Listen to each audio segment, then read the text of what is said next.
दुसरी अटी देवा भेटी जावया तोच द्यावा एक चित्ती करोनी रीते कलेवर हात महाराज सोरवरीच गेला तर आम्ही सोडत आहे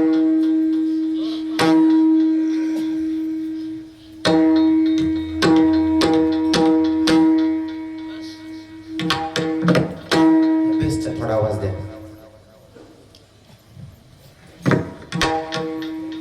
षड उर्मी हृदयात यांचा अंत पुरवणी तोच द्यावा एक चित्ती करोनी रीते कलेवर तुका म्हणे खुंटे आस तेथे वास करीतो तोच द्यावा एक चित्ती करोनी रीते कलेवर समचरण सरोजम सांद्रलीलां बुधाभं जगन निहित पानी मंडनम मंडनानां तरुण तुलसीमाला कंधरं गंजनेत्रं सदय धवलहासं मित्रं चिन्तयामि घ्यावी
काय माझी वाणी मानिल संतासी रंगव चित्तासी आपुलिया माझी वाणी तुझी वर्णी गुणनाम ऐसे देई प्रेम काही काळा दयांचे केली स्मरण होय सकळ विद्यांचे अधिकरण तेची बंधू श्री चरण श्री गुरूंचे ती नमस्कारोनी आता नमो सद्गुरु तुकया ज्ञान दीपा नमो सद्गुरु सच्चिदानंद रूपा नमो सद्गुरु भक्त कल्याण मूर्ती नमो सद्गुरु भास्करा पूर्ण कीर्ती श्री गुरुचरण सरोज रज निजमन मुकुर सुधारी बरन रघुबर विमल सुजोदायक फलचारी बुद्धिहीन तनु जानिके सुमिरो पवन कुमार बरबुद्धि विद्या देहो मोहि हरहु कलेश विकार श्री संताचे माथा चरणावरी साष्टांग हे गिरदंडवत विश्रांती पावलो सांभाळा उत्तरी वाढले अंतरी प्रेम सुख आता वंदुरंग भूमिका कीर्तनी उभे होती लोका टाळा मृदंग श्रोते देखा तया नमन माझे दंडवत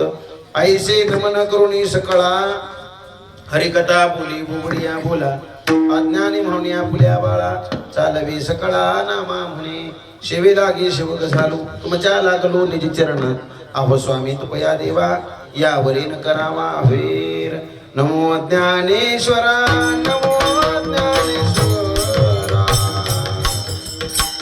निवृत्ती ओंकारा स्वपंडिता मुक्ताबाई नमो त्रिभुवन पावन आद्य जननी देवाची ज्ञानेश्वरा नमो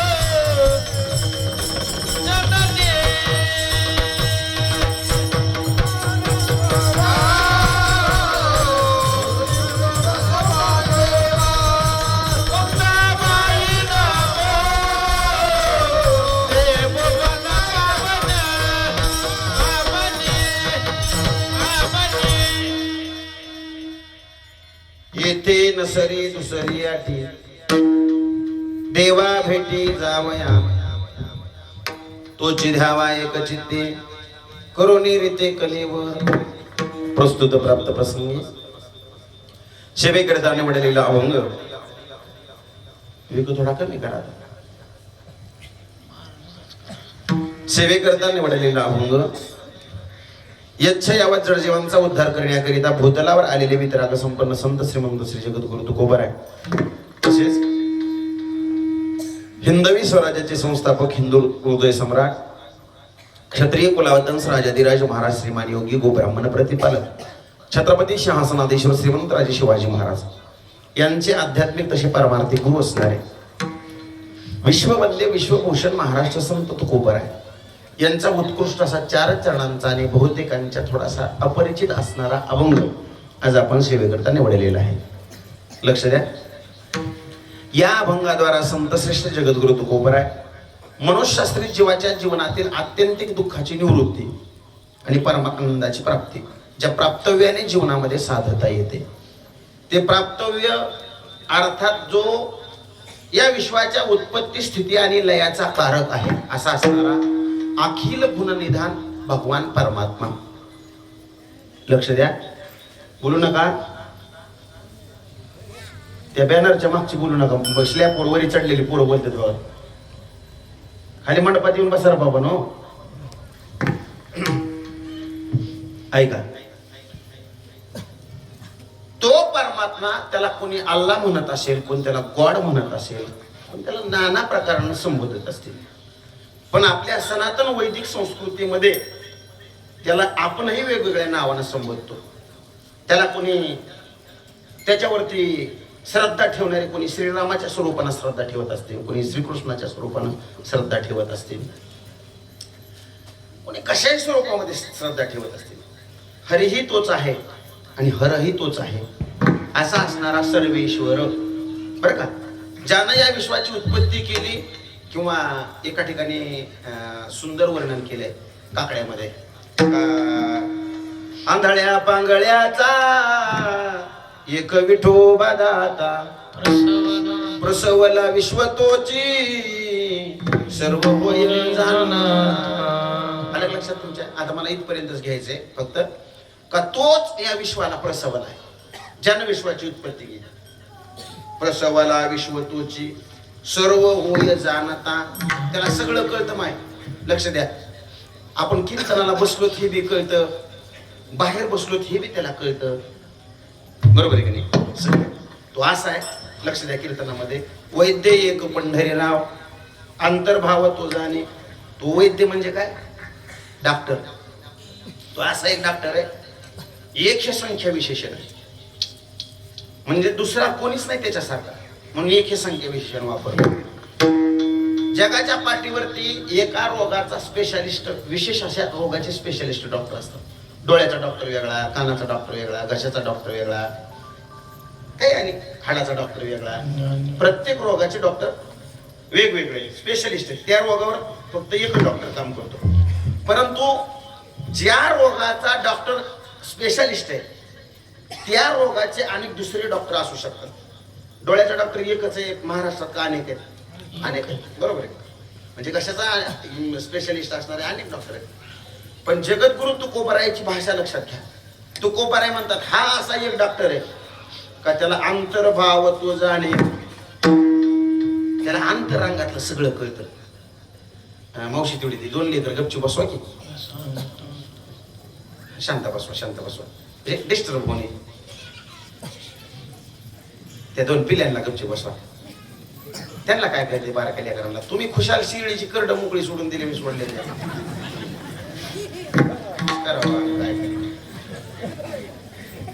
लक्ष द्या. कीर्तनामध्ये विक्षेप नाही झाला पाहिजे, तेव्हा अनुसंधान लागत असतं. नाही तर काय कीर्तन ऐकण्याला मजाच नसते. ज्या श्रोत्याचं चित्त कीर्तनात नसतं तो बसलेला कीर्तनाला श्रोता म्हणजे शिळीच्या गळ्याला लागलेल्या निरर्थक स्तनासारखा असतो. शिळीच्या गळ्याची स्तन ना शिळीच्या कामाचे असतात ना त्या शिळीच्या पिलाच्या कामाचे असतात. काय कामाचे? मग तसं चित्त जर आपलं कीर्तनात नसेल तर बसून काय उपयोग त्याचा? बरोबर आहे, फायदा झाला पाहिजे पुरे. लक्ष द्या. आणि माझ्या कीर्तनाचा पॅटर्न वेगळा आहे. तुमचं समाधान झाल्याशिवाय मी कीर्तन सोडत नाही. मग पहाटेच्या 4 वाजल्या तरी काय हरकत नाही, बरोबर आहे की नाही? ऐक, लक्ष द्या. काय सांगत होतो मी तुम्हाला? कीर्तन तर म्हणा.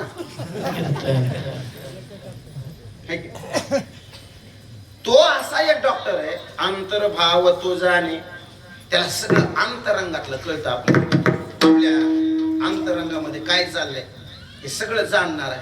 जगद्गुरु तुकोबाराय म्हणतात रोगा आयशा द्याव्या वल्ली जाणे झाली बाधा ते. त्याला लगी माणूस बघितल्या कळते ह्याला काय रोग झालाय, बरोबर आहे की नाही? आणि ह्याला कोणतं औषध पाहिजे. औषध म्हणजे कळालं का तुम्हाला? आपल्या अंतकरणामध्ये जे विचार चालू आहेत आणि आपलं कर्म जसं चालू आहे तसा भगवान परमात्मा आपल्याला फल देतो. अलग लक्षात तुमच्या. औषध गेल्याच्या नंतर गुण येतो ना माणसाला. मग तो अंतरंग जाणणारा एक डॉक्टर आहे. आणि असा असणारा परमात्मा तो आपलासा झाला पाहिजे. आणि तो आपलासा झाल्याच्या नंतर जीवनातील दुःख निवृत्त होतात आणि आपण सर्व सुखाला पात्र होतो. प्रत्येकाचा दिवस उगवल्यापासून दिवस मावळेपर्यंत प्रयत्न असतो तो सुखासाठी. मग आपल्या जीवनामध्ये आपल्याला सुख व्हावं वाटत असेल तर तो परमात्मा आपलासा झाला पाहिजे. तो मज व्हावा, तो मज व्हावा, वेळोवेळा व्हावा, तो आपलासा झाला पाहिजे. आणि तो परमात्मा आपलासा करून घेण्यासाठी जे काही म्हणून साधन करायचे असतात तो कशानं प्राप्त होतो बरं का? याच्या काही नियम आणि अटी जगद्गुरु तुकोबारायांनी आजच्या अभंगामध्ये आपल्याला सांगितलेले आहेत. म्हणजे लक्ष द्या. कीर्तनामध्ये आपण जाहिराती पाहतो, मोबाईलवर पाहतो, टीव्हीवर पाहतो, किंवा एखाद्या अशा पोस्टर लावलेले असतात, भिंतीवर चिटकावलेले असतात. त्या जाहिराती अशा असतात का आपल्याला गुंतवणूक करायला भाग पाडतात. आपला गुंतवणूक केल्याच्या नंतर फायदा किती दाखवतात. परंतु घोटाळा असा असतो त्यांना खालच्या कडाला एक ओळ लिहिलेली असते तळटीप, किंवा तोंडी सांगितलेलं असतं नियम आणि अटी लागू. अलग लक्षात तुमच्या. फायदा भरपूर आहे पण तुम्ही त्याच्यात गुंतवणूक केल्याच्या नंतर ती गुंतवणुकीचा फायदा करून घेण्यासाठी काही नियम आणि अटी आपल्याला पाळावे लागतात. अलग लक्षात. तसं तो परमात्मा प्राप्त करण्यासाठी संत महात्म्यांनी सोपा मार्ग सांगितला. भक्ती पंत बहु सोपा पुण्य नागविया बापा. भक्ती केल्याच्या नंतर तो परमात्मा प्राप्त होतो. भक्तीच्या बळावरती तो परमात्मा प्राप्त झाल्याच्या नंतर सहज सहज भाव बळ्या कळे रविना कळे करतळी आवळे ते सहाळी. तो भावाच्या बळाला परमात्मा कळला जातो असं आपण सगळे म्हणतो.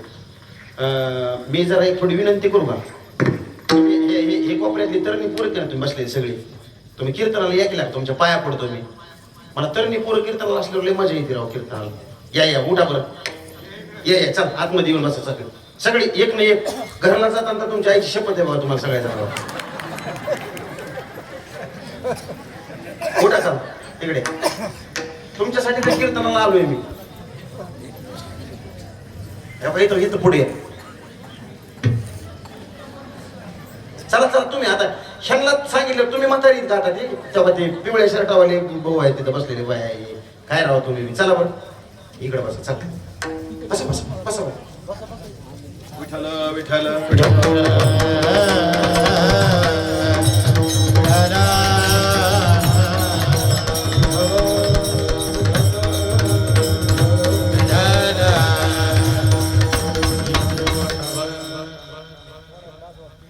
नाही लाज नाही माझ्या जीवाला धीर आला जरा बरोबर अजून खाली असणारी बिया वेगळं सांगायला लावू नका म्हणून खरं सांगा तुम्हाला कीर्तनाला आलो नका आणि इना घेऊन उभा राहिलो तेव्हा ही 4 म्हातारे बसलेली होती बघा इथं आणि मला 8 दिवस झाला फोन करतात कोण माहिती का बबरू भाऊ फोन करतात तुम्ही तरी पोरं फोन करी जर मायच्या फाशी घेऊन मरण माझ्यासारखा महाराज आला लक्षात एवढी आपल्या धर्माची हेडछाड नाही झाली पाहिजे बरोबर आहे का नाही आपण हिंदू राष्ट्राचं स्वप्न बघणारी माणसं आहे आणि त्यात आपण असं नाही करायचं म्हणल्यावर मला थोडं समाधान वाटलं तरण्या पोरानं हनुमान जयंतीच्या मस्तपैकी बॅनर्स लावल्यात मंदिर बघितल्याच्या नंतर कसं असतं घराची कळा अंगण सांगतं आणि गावाची कळा मंदिर सांगत असतं म्हणजे गावात आपल्या किती असं निष्ठा आहे आणि अंतकरणात लोकांचे प्रेम आहे हे कधी कळतं मंदिर बघितल्याच्या नंतर कळतं आणि पुन्हा त्यातल्या त्यात अजून पुढं मस्तपैकी आपलं सगळ्या सबंध हिंदुस्थानाचं प्रेरणास्थान छत्रपती शिवरायांच्या पुतळ्याचं काम चालू आहे पुढं सुशोभीकरणाचं काम चालू आहे बरोबर सगळं नंबर 1 आहे सारणीमध्ये फक्त एकच घोटाळा आहे कीर्तनाच्या आधी येत जा तुमच्या पाया पडून काय काय उद्यापासून येतात ना तुम्ही आणि आता आत मंडपात येऊन बसा बरं का छान चांगली करेल ऐका लक्ष द्या आता कीर्तनामध्ये तो परमात्मा लक्ष द्या तो परमात्मा कसा आता ऐका उदार तू हरी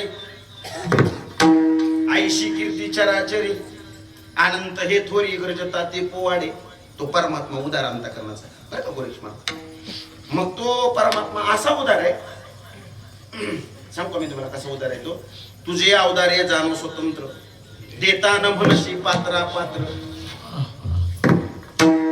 शब्दाकडे लक्ष ठेवा बरं का सगळी बरोबर देता न म्हणशी पात्रा पात्र पात्र आणि अपात्र हा शब्द कळते ना तुम्हाला आता कर्जमाफी होणार आहे शेतकऱ्यांची कोणाची होणार आहे हा बरोबर आहे ना शब्द प्रयोग कळायला लागला तुम्हाला हा म्हणजे मी बी एक BSc एग्री झालेला विद्यार्थी मी कीर्तन कशी करतो याच्यापेक्षा अण्णा महाराजाला विचारा शेती कशी करतो पोरांनो अलग लक्षात तुमच्या म्हणजे बऱ्याच लोकांचा गैरसमज असतो कीर्तनकार म्हणजे ईडी धसकट असते ते काय 12वीला लातूर बोर्डातून दुसऱ्या क्रमांकाला 2002 साली पास झालेला विद्यार्थी मी अलग लक्षात तुमच्या आणि 1 नंबर शेती करतो शेती सांगू का तुम्हाला जाऊ द्या तुम्ही सगळे शेतकरी म्हणून तुम्हाला काहीतरी असं ऊर्जा वाटली पाहिजे बरोबर आहे काय या वर्षी शेतात 8 लाख रुपये खर्च केला आणि 8 रुपये उत्पन्न आले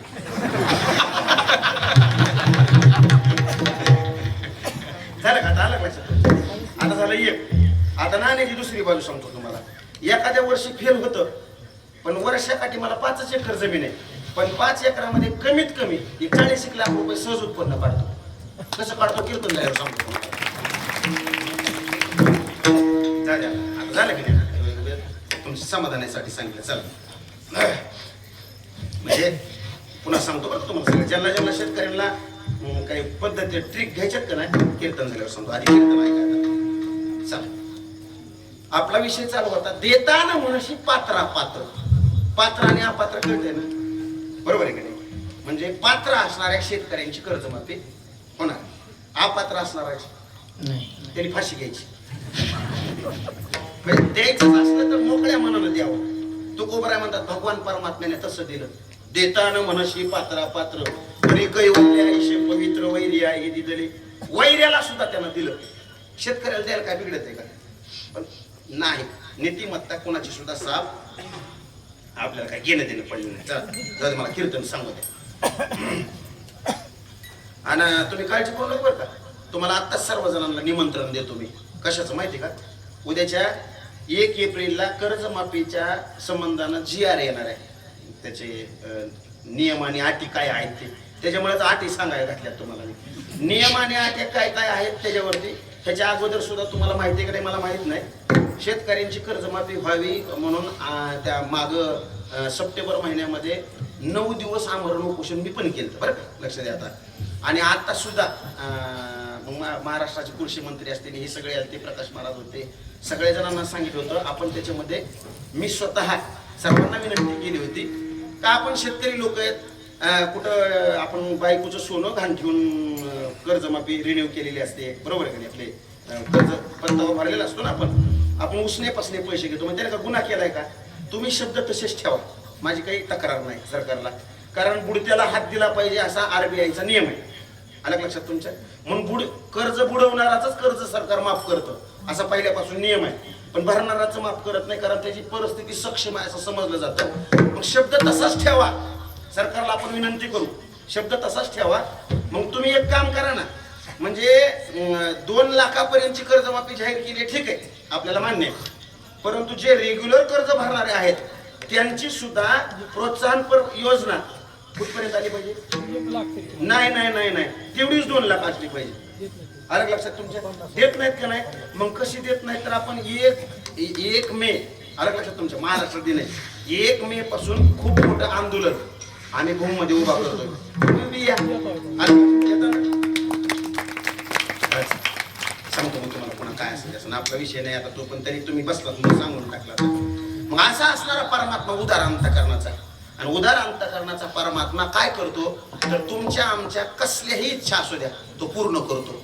आणि तो इच्छा पूर्ण करतो म्हणजे आपल्या इच्छा कोणीही पूर्ण करू शकत नाही, तो फक्त परमात्मा पूर्ण करू शकतो. जगद्गुरु तुकोबाराय म्हणतात, येथे नाही झाली कोणाची आल्या याचं कास कोपेविषयी.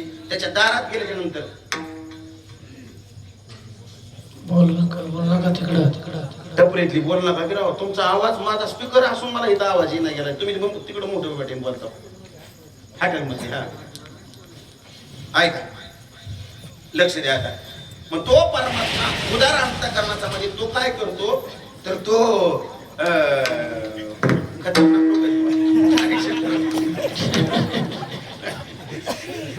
ऐका, तो परमात्मा काय करतो मग ऐका, तर सगळ्या आपल्या अपेक्षा पूर्ण करतो. आणि असा असणारा परमात्मा उदार अंतःकरणाचा बरं का, तो कुठं आहे तर तो पंढरपूरला आहे. तो मालक कुठला आहे तर पंढरपूरचा मालक आहे. अवताराच्या राशी तो हा उभा विटीवर, शंख चक्र गदा पद्म सहित करी. जेवढे म्हणून पृथ्वी तलावरती अवतार झाले ते सगळे त्याचेच झाले. आलं लक्षात तुमच्या? आता मग आता तो परमात्मा आपलासा व्हावा, तो आपल्याला मिळावा, तो अगोदर कळाला पाहिजे. आता मी तुम्हाला सांगितलंय तो कळण्यासाठी तो उदार अंतःकरणाचा आहे. कोणाच्याही इच्छा पूर्ण करतो, तो दुश्मनाला सुद्धा देऊन टाकतो, बरोबर आहे की नाही? मग तो भक्तांना का देणार नाही? असा असणारा उदार अंतःकरणाचा परमात्मा तो तुमचा आमचा स्वतःचा झाल्याशिवाय आपल्या जीवनामध्ये सुखाची प्राप्ती होऊ शकत नाही.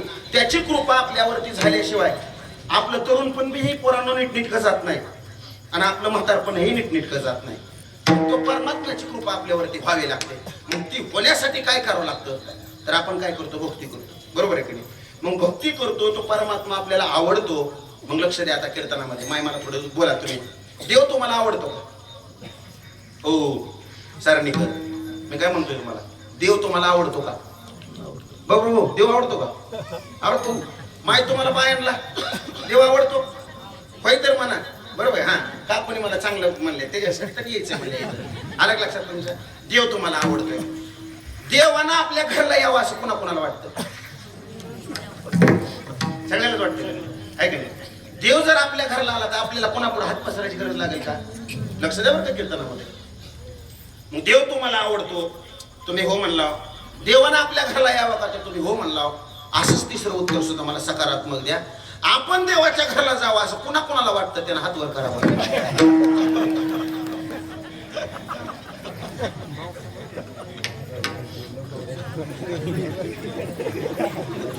महाग हात बघा, तेव्हा इकडे एका म्हातारीचा हात उभा आहे, इकडे एक म्हाताऱ्याचा हात उभा आहे. म्हाताऱ्याच हात वर करायला लागलेत पण तर न कोणी हात वर. राहू द्या राहू द्या, ऐका, लक्ष द्या, विनोदाचा भाग सोडून द्या. तुमच्या डोक्यात आलं, नवनाथ महाराज यांच्या डोक्यात आलं बरं का, परमेश्वर बाबा यांच्या डोक्यात काय आलं का देवाच्या घरला जायचं म्हणलं का चौघा जणांच्या खांद्यावरून चावला, आहे का? म्हणजे देवाच्या घराला जाणं म्हणजे तसंच आहे ना सध्या आपल्या डोक्यामध्ये. मी तुमच्या डोक्यातलं हे निगाव आहे याच्यासाठीच मुद्दाम सांगितलं. लक्ष द्या कीर्तनामध्ये, येथे नसरे दुसरी आटी, मला इथपर्यंत घेऊन जायचंय तुम्हाला. आटी सांगायच्या, देवा भेटी जावया. देवाच्या भेटीला जाण्यासाठी काय अटी त्या मी तुम्हाला अटी सांगतोय त्यातल्या. आता ते सगळे लक्षात घ्या तुम्ही. आता अटी, आता देवाच्या घराला जायचं म्हणजे 4 जणांच्या खांद्यावरून जाणं नसतं. जो 4 जणांच्या खांद्यावरून जात असतो तो स्मशानात जात असतो. आणि देवाच्या घराला जाण्यासाठी पोरानो या नरदेहानं, या मनुष्य देहानं मनुष्यत्वाकडून मुमुक्षत्वाच्या माध्यमातून मार्गे असं म्हणा देवत्वाकडे केलेला प्रवास खूप महत्वाचा असतो. म्हणजे याला तुकोबरायच्या भाषेत सांगायचं जर झालं तर आयुष्याच्या साधने सच्चिदानंद मध्ये गेले. सच्चिदानंद म्हणजे सच्चिदानंद रूपाय विश्वाधिपत्याय दिहेतवे, म्हणजे त्या सच्चिदानंद रूपाला, त्या स्वरूपाला आपण प्राप्त झालो पाहिजे. म्हणजे याला असं म्हणायचं, नर कुछ करणी करेगा तो नर का नारायण बन जाय. म्हणजे नराचा नारायण होण्याची ताकद जर कशामध्ये असेल तर ती या नर शरीरामध्ये आहे. ते आपल्याला प्राप्त झालं. आणि हा नर देह अल्पायुष्य मानव देह काय हा अल्प आहे. आणि याच्यामध्ये असं जीवन जगायचं, मस्तीत जगायचं पण शिस्तीत जगायचं. अलग लक्षात तुमच्या. आणि ती शिस्त म्हणजे येथे नसरे दुसरी आटी, देवा भेटी जावया, या शिस्त पाळली पाहिजे जीवनामध्ये. आता ऐका, तो परमात्मा प्राप्त करण्यासाठी काय काय करावं लागतं आजच्या अभंगामध्ये इत्तमभूत वर्णन आहे. पण तत्पूर्वी थोडासा पर्याय देणं माझं अगत्याचं राहतं. सालाबाद प्रमाणे चालत असलेला हा आपला उत्सव आणि त्यातील ह्याची दुसऱ्या दिवसाची हरिकीर्तनाची सेवा. माझे परमस्नेही हरिभक्तीपरायण अण्णा महाराज बोधले, आदरणीय गुरुवर्य मोठे महाराज, या दोघांच्या माध्यमातून तुम्हा गावकऱ्यांचं आलेलं माझ्याकडे आग्रहाचं आणि प्रेमाचं निमंत्रण. त्यायोगे तुम्हा सर्व श्रोते सज्जन मायबाबांच्या दर्शनाला जाईल आज मला, याबद्दल मी माझं परम भाग्य समजेन. आजच्या या कीर्तनामध्ये तुम्ही सर्व ज्येष्ठ श्रेष्ठ वयोवृद्ध ज्ञानवृद्ध तपोवृद्ध ऋषितुल्य श्रोतृवर्ग मंडळी, सर्व माता मावल्या, तुम्हा सर्वांच्या चरणावरती मी नतमस्तक होईल. आळंदी क्षेत्रामध्ये वारकरी शिक्षण संस्थेमध्ये विद्यार्जन करत असलेले आपले हरिभक्तीपरायण राम महाराज व्यवहारे महाराजांच्या संस्थेतील विद्यार्थी म्हणजे व्यवहारे महाराजांचे चिरंजीव आहेत या ठिकाणी आदरणीय व्यवहारे महाराज आहेत. या लव्हारे महाराज लव्हारे काय वाटतं थोडं जुळवून घ्या. लव्हारे लहान लहान लेकरांच्या चरणावरती मी नतमस्तक होईल. किती लेकर गोंडस आहेत बिचारी, आपली टाळ घेऊन उभा राहिले, बरोबर आहे का नाही. 8 दिवस सेवा सुपूर्द करण्यासाठी मस्तपैकी असा खमक्या आवाजामध्ये चाली म्हणणारा गडी म्हणजे आमचे नवनाथ महाराज आहे. नवनाथ महाराजांच्या चरणावरती नतमस्तक होतो. आदरणीय हरिभक्तीपरायण सोन्ने महाराज आपले, बरोबर आहे, सोन्ना कोटार ना परमेश्वर महाराज आहे, महाराजांच्या चरणावरती नतमस्तक होतो. तुम्ही सगळी गावातली म्हणजे हे कोपऱ्यातली सगळी तरणी असं म्हणू का, तुम्हाला ह्याच्यासाठी सांगितलं. कमीत कमी कोरोना 10-5 जणांना कीर्तनात टाळ घेऊन उभं राहायचा नाही, नीट वाजवायला येऊ द्या. पण आपला धर्म आहे, आपली संस्कृती आहे. नुसतं इलेक्शन पुरतं आपला धर्म खतरे आहे म्हणून मतदान मागून जमन का, बरोबर आहे का, बरोबर आहे. मग माझं म्हणणं कसं आहे, धर्म टिकवण्यासाठी कोणी प्रयत्न केला पाहिजे, आपणच प्रयत्न केला पाहिजे. आपल्या धर्माचा अभिमान आपल्यालाच असला पाहिजे, बरोबर आहे की नाही. मी थोडं पुढं बोलणार आहे. मग असा हा सोहळा आणि आदरणीय हरिभक्तीपरायण माझ्यावरती अगदी बंधुवत प्रेम करणारे आपल्याच गावचे सुपुत्र गोरक्ष महाराज गायकवाड महाराजांच्या चरणावरती नतमस्तक होतो. गोड मृदंग वाजवतो लेकरू. महाराष्ट्रात आपल्या गावाचं नाव बाहेर घेऊन जाते. पण लेकराला माझी विनंती, तो यासारखी 10-5 पोरं उभा करले का तू, बरोबर अजून इकडे म्हणजे अजून मजा येईल कीर्तनाला. तुम्ही सर्वांना समोर बसून कीर्तन ऐकावं, महाराजांना मृदंग वाजवा, तुम्ही सर्वांना कीर्तनात टाळ घेऊन उभं राहावं, एवढा अधिकार माझा नाही. मात्र एक आहे, दासमी दुर्बळ वैष्णवांचा नोहे बहुश्रुत नोहे ज्ञानशील, दासमी दुर्बळ वैष्णवांचा मी आदरणीय वैकुंठवासी प्रातस्मरणीय श्री गुरु दोंडोपंतजी दादा भजनी सांप्रदायिक फड पंढरपूर, श्री गुरु दादासाहेबांच्या फडामध्ये झाडपूस करणारा विद्यार्थी आहे. दादासाहेबांच्या फडामध्ये झाडपूस करता करता संतांचं उच्चिष्ट जे माझ्या पदरामध्ये पडलेलं आहे ते तुमच्यापर्यंत पोहोचवण्याचा प्रयत्न करणार. ऐका, गोष्ट कशी आहे माहिती आहे का, दरवर्षी आपण सप्ताह करतो, दरवर्षी कथा कीर्तन करतो, दरवर्षी तेच सांगायचं, दरवर्षी तेच ऐकायचं. बहु तुमच्यासारख्या लोकांना म्हणत असतात गावातली माणसं, पाठ झाली कीर्तन आमची ऐकून ऐकून. काय म्हणजे आपण मंडपात येण्याची ओघ जी आरती कमी झालाय लोकांचा, त्या आरती तुम्हाला असं वाटायला लागले कीर्तन आपली पाठ झाली. पण पाठ जरी झाली असली तर दरवर्षी तेच का सांगायचं आणि दरवर्षी तेच का ऐकायचं, याला काही कारण असेल का नसेल. संत महात्म्यांच्या डोक्यात काहीतरी संकल्पना असेल ना बा, दरवर्षी सप्ताह करायचा, दरवर्षी तेच सांगायचंय. तर याच्यासाठी तुमच्या डोक्यातनं निघून जाण्यासाठी मला तुम्हाला सांगायचंय, ज्ञानोबरायची ओवी आहे. बिगर पुराव्याचं मला काही बोलता येत नाही, कारण मी फडकरी परंपरेतला महाराज आहे. अलीकडच्या काळातल्या महाराज लोकांना कसा बी धिगाणा घालायला घातलाय, पण आपापल्या घराण्याची रीत सांभाळावं लागलं का नाही? बरोबर आहे का नाही? संतांचं प्रमाण सोडून काहीही सांगू नये असा कीर्तनाचा दंडक आहे, आणि सप्रमाण असल्याशिवाय मुद्दाही मांडू नये असाही तो दंडक आहे. ते सगळे नियम मी तंतोतंत पाळतो म्हणून स्वाभिमानानं तुम्हाला सांगायला लागले. मग आता पुन्हा पुन्हा तेच काय ऐकायचं याच्याबद्दल एक तुम्हाला ओवी सांगतो ज्ञानोबरायची. ज्ञानोबराय म्हणतात, हरपले आपण ते पावे, ते पाहता संता किंसावी, म्हणून वानावे ऐकावे त्याची सदा. बोला बरं आता थोडं माझ्या बरोबर. ज्ञानोबराय म्हणतात आपलं काहीतरी पुरावून हरवले. मग आपल्याला हरवलेली वस्तू, हरवलेली गोष्ट मिळवण्यासाठी काय करावं लागतं? बोला की काय करावं लागतं? बरोबर आहे ना? हरवलेली वस्तू हुडकल्याशिवाय, शोधल्याशिवाय मिळू शकत नाही. पटलं तुम्हाला? आता भाषेकडे लक्ष ज्ञानोबरायच्या. मग मला तुम्हाला दोन प्रश्न विचारायचे. हरवलेली वस्तू सांगून सापडते का हुडकून सापडते? हुडकून सापडते. बरोबर आहे का नाही? हरवलेली वस्तू ऐकून सापडेल का हुडकून सापडेल? हुडकूनच सापडत. म्हणजे सांगूनही सापडत नाही आणि ऐकूनही सापडत नाही. पण ज्ञानोबराय काय म्हणतात तर ऐका, हरपले आपण पे पावे, हरवलेलं आपल्याला मिळेल पण कधी? ऐका, म्हणून वानावे ऐकावे त्याची सदा. वानावे म्हणजे काय? सांगावे आणि ऐकावे. तेच सांगा आणि तेच ऐका म्हणजे काय होईल तर हरपले आपण ते पावे, हरवलेलं ते पुन्हा आपल्याला मिळेल. तुम्ही म्हणत असताना महाराज लोक असं काही गुंतागुंतीचं सांगतात, मला त्याच्यासाठीच तुम्हाला सांगायचंय. आपण स्थूल देहाच्या संबंधाने विचार करायला गेलो तर स्थूल वस्तू हरवली असती तर ती आपल्याला शोधून हुडकून मिळाली असती. पण आपली स्थूल वस्तू नाही हरवलेली. आपली काय हरवली तर आता ऐका, ती वस्तू आपल्याला सांगून आणि हुडकून मिळणार आहे. ती वस्तू कोणती तर ऐका, ती वस्तू आहे सूक्ष्म देहाच्या संबंधाने येणारे. ती म्हणजे कोणती तर आता ऐका, सध्याच्या काळामध्ये, सध्याच्या जगामध्ये माणसांची गर्दी भरपूर दिसते, पण गर्दीमध्ये माणूस शोधावा लागतो. ही शोकांतिक आहे. म्हणजे माणसातलं माणूस पण संपलं, माणसातली माणुसकी संपली. माणूस माणसासारखा जगत नाही, माणूस माणसासारखा वागत नाही, माणूस माणुसकीच्या आचारसंहिता सांभाळत नाही. आचारसंहिता समजते तुम्हाला? आचारसंहिता म्हणजे फक्त निवडणुकीपुरता आपण शब्द ऐकतो. आचारसंहिता नामधर्म, धर्मानं घालून दिलेली नियमावली म्हणजे ती आपली आचारसंहिता असते. आणि ती आचारसंहिता माणसानं सोडून दिली म्हणून वानावे ऐकावे त्याची सदा.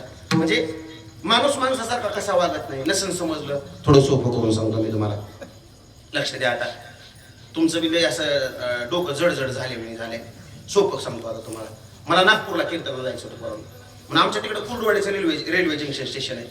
कुर्डवाडीच्या रेल्वे जंक्शन स्टेशनवरती बरं का बरोबर सकाळी 10 वाजता मी रेल्वे रिझर्वेशनच्या बुकिंगच्या लाईन मध्ये थांबलो होतो. रेल्वे रिझर्वेशनच्या बुकिंगची लाईन म्हटल्यानंतर भली मोठी रांग लागली होती. जाऊन लाईन मध्ये उभा राहिलो माय बरं का, जाऊन लाईन मध्ये उभा राहिलो. हळूहळू एक एक एक एक एक एक माणूस वाढत रांग लांबत गेली. सकाळच्या 10 वाजल्यामुळे भूक लागली होती, पोटात काहीतरी खावं वाटत होतं, दिसत काहीच नव्हतं. योगायोग असा एका म्हाताऱ्या बाबाचा आवाज माझ्या कानावर आला, शेंगा घेता का? शेंगा, भुईमुगाच्या गरम गरम शेंगा. मी त्यांना हाक मारली, 10 रुपये दिले, शेंगा विकत घेतल्या. आता शेंगा खात असताना शेंगदाणे तोंडात टाकायचं, टरफुलं हातात साठवायचं. बघता बघता शेंगा संपले, शेंगदाणे संपले, हातात फक्त टरफुलं उरली. टरफुलं टाकायची कुठं परमेश्वर मला. डावीकडे बघितलं स्वच्छता राखायचा बोर्ड आहे, उजवीकडे बघितलं स्वच्छता राखायचा बोर्ड आहे, पुढे मोठी रांग आहे, मागं मोठी गर्दी, लाईन तर सोडता येत नाही. हातातली टरफुलं खाली टाकून दिली असते, मी काय हलका नाही, बरोबर का नाही? पण माझ्या अंगावर महाराजाचे कपडे कशी टाकायची खाली सांगा. आर्थिकला पाणी चांगलं होतं बरं हो, ऐकणारे नीट ऐका. माझ्या अंगावर काय आहे? महाराजाची कपडे आहेत. म्हणून मी ती टरफुलं हातातली खाली टाकली नाहीत. मी तुम्हाला महाराज आहे असं म्हटलो नाही. माझ्या अंगावर काय आहे? मी त्या कपड्यामुळे भिलो खाली टरफुलं टाकायला. नाही तर माईच्यान खोटं सांगत नाही, मी झटक्यात खाली टाकून मोकळा झाला. टरफुलं तशीच राहू द्या बरं, टरफुलं टाकू नका बाबा हातात खाली. लक्ष द्या आता कीर्तनामध्ये. मला तुम्हाला कपड्याबद्दल बोलायचे थोडं. आता कसं असतं, एकदा का वारकरी संप्रदायाचा पोशाख पोरांना अंगावर घातला ना, उभे आयुष्यभर आचारसंहिता सांभाळावी लागते. लक्षात समाजामध्ये इतर पोशाखातल्या माणसानं कसंही वागलं तरी चालतं, पण या पोशाखातल्या माणसानं कसं वागून चालेल का? नाही चालत. तुम्हाला भोंग्याचा आवाज ओढवायला सांगितलं का बाहेर? आहे का नाही? त्यांना म्हणा आत आहे का, तुम्ही आतला आवाज वाढवा, आम्हाला आमची बेजारी पाहिजे. आतला आवाज वाढवा, भोंग्याचा आवाज कमी करा, वरचा आवाज कमी राहू द्या, खालचा आवाज वाढवा. मेलो की मग आम्ही तुम्ही आता मग मला तुम्ही अष्टातच सांगायचं, मी तिकडूनच फोनवर कीर्तन केलं असतं. लक्ष द्या, अजून आतमधला वाढवा, बाहेरचा आवाज जास्त झालाय. बॉक्स हा हा इथले बेसला आवाज द्या. ऐका, लक्ष द्या आता कीर्तनामध्ये. पहिलं जसं होतं तसं ठेवा.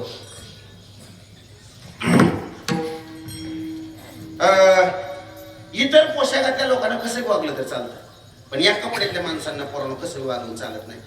कसं सांगतो तुम्हाला मी आमच्या भूमच्या बस स्टँडवर माझ्या शेताचे 2-4 द्राक्ष बागायतदार शेतकरी माझ्या सोबत होते, पोरं तुमच्या साहेब. आम्ही 5-7 जण मिळून असल्यामुळं माग दिवाळीच्या पिरियडमध्ये नवनाथ मंडळ वडापाव खायला घेतला. वडापाव कळते ना तुम्हाला? पाव फाडला मी त्यात वडा घातला असा पोरानं, आणि असा हा करून ठेवता तर माझा हात जायला गेला. म्हणजे मोठ्याने आग येतं मी आता आग करून आता पावाचा असा तुकडा तोडणार आहे. तेवढ्यात बबरू भाऊच्या वयाचा एक म्हातारा माणूस आमच्या पलीकडे, आमच्या गावाच्या पलीकडून वांगी गाव आहे, त्या वांगीचा म्हातारा आमच्या फडावरचं बाजनातलं जीच असं राग माझ्याकडे बघायला लागलं. मी जर त्याच्याकडे बघितलं नसतं तर मला बहुतेक त्यानं खालचा धोंडा उचलून मारला असता. माझी त्या म्हातारीची नजर झाली, ज्याच्या हाताला धरून परमार्थाला लागलो. मी म्हणलं, मामा कुणाकडे बघताव, माझ्याकडे बघताव काय? मला काय म्हणलं माझं म्हातारा, ए बिनलाज्या तू काय महाराज आहेस का म्हणलं मला.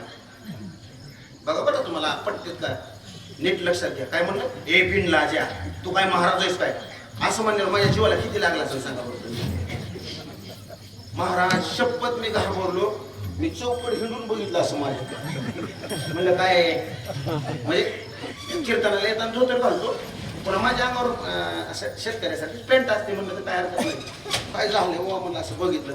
पण तरी मी असं माझ्या कपड्याकडे असं हात लावून, खाली पॅन्ट घालतो पण वरी वारकरी संप्रदायाचे कपडे असतात ना. मी म्हाताऱ्याला म्हणलो, लक्ष द्या माझ्या बोलण्याकडं, तुम्हाला कसा वाटतोय म्हणलं. महाराज वाटत नाही काय मी. मला म्हातारा काय म्हणलं माहिती का, ए असली कपडेवाली मी 56 बघितल्यात म्हणलं. राग बघा आता. आणि पुन्हा जाता उरून मिळून गेलं, खा खा खा लय तुझ्या पोटात आग पडली. महाराज लोक कुठं रस्त्याच्या कडेला उभा राहून वडापाव खाते गेलं. मला सांगायचा दृष्टांत संपलाय. लक्ष द्या आता. म्हणजे समाजातल्या लोकांना, महाराज लोकांना रस्त्याच्या कडेला उभा राहून खाल्लेला वडापाव सुद्धा सहन होत नाही. मला तुम्हाला तेच विचारायचंय, तंबाखू चोळणाराची कीर्तन कसं काय घेतो तुम्ही? हो, जेणे विठ्ठल मात्रा घ्यावी त्याने पत्ते सांभाळावे. आलं लक्षात तुमच्या? हे सगळे पत्ते सांभाळले. म्हणजे तुम्हाला एक सांगितलं, आता दुसरं सांगतो मी तुम्हाला. नसन समजलं तर तुम्ही रामायण ऐकताय ना का? आता काय भागवत हा ते आता सध्या ट्रेंड झालाय शिवपुराणाचा. चला, एक लोटा जल ऐक. तुम्ही रामायण तर ऐकलं याच्या अगोदर? हो माय, लक्ष द्या कीर्तनामध्ये. तुम्ही रामायण ऐकलं का? ऐकलं. रामायणामध्ये एक गोष्ट आहे, रावण सीतेला चोरून आणायला गेला. रावण ज्या वेळेला सीतेला चोरून आणायला गेला त्यावेळेला रावण होऊन गेला होता का महाराज होऊन गेला होता?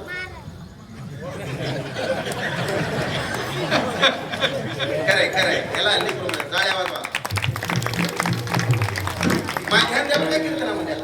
रावण काय होऊन गेला होता? कोण म्हणलं गोसाई? अहो महाराज गोसाई म्हणजे एकच हो. हे मराठ्याचं ओबीसीचं कसं भांडण आहे तसंच राडा याच्यात. आला लक्षात तुमच्या? लक्ष द्या आता. रावण काय होऊन गेला होता? महाराज होऊन गेला होता. रावण जर रावणच होऊन गेला असता, सीतेने लक्ष्मण रेषा सुटली असती का? बरोबर आहे का नाही? भिक्षा मागायला आलेली व्यक्ती कोण आहे समोरची? महाराज आहे. म्हणजे सीतेने काय बघितलं? त्याच्या अंगावरचा पोशाख बघितला का? तिनं रावण बघितलं? तिनं फक्त साधूच्या वेशात आलेला रावण बघितला. सीतेने कसल्याही गोष्टीचा विचार न करता, क्षणाचाही विलंब न करता, सगळ्या मर्यादा सोडून देऊन, मर्यादेच्या पलीकडे जाऊन त्याच्यावर विश्वास ठेवला.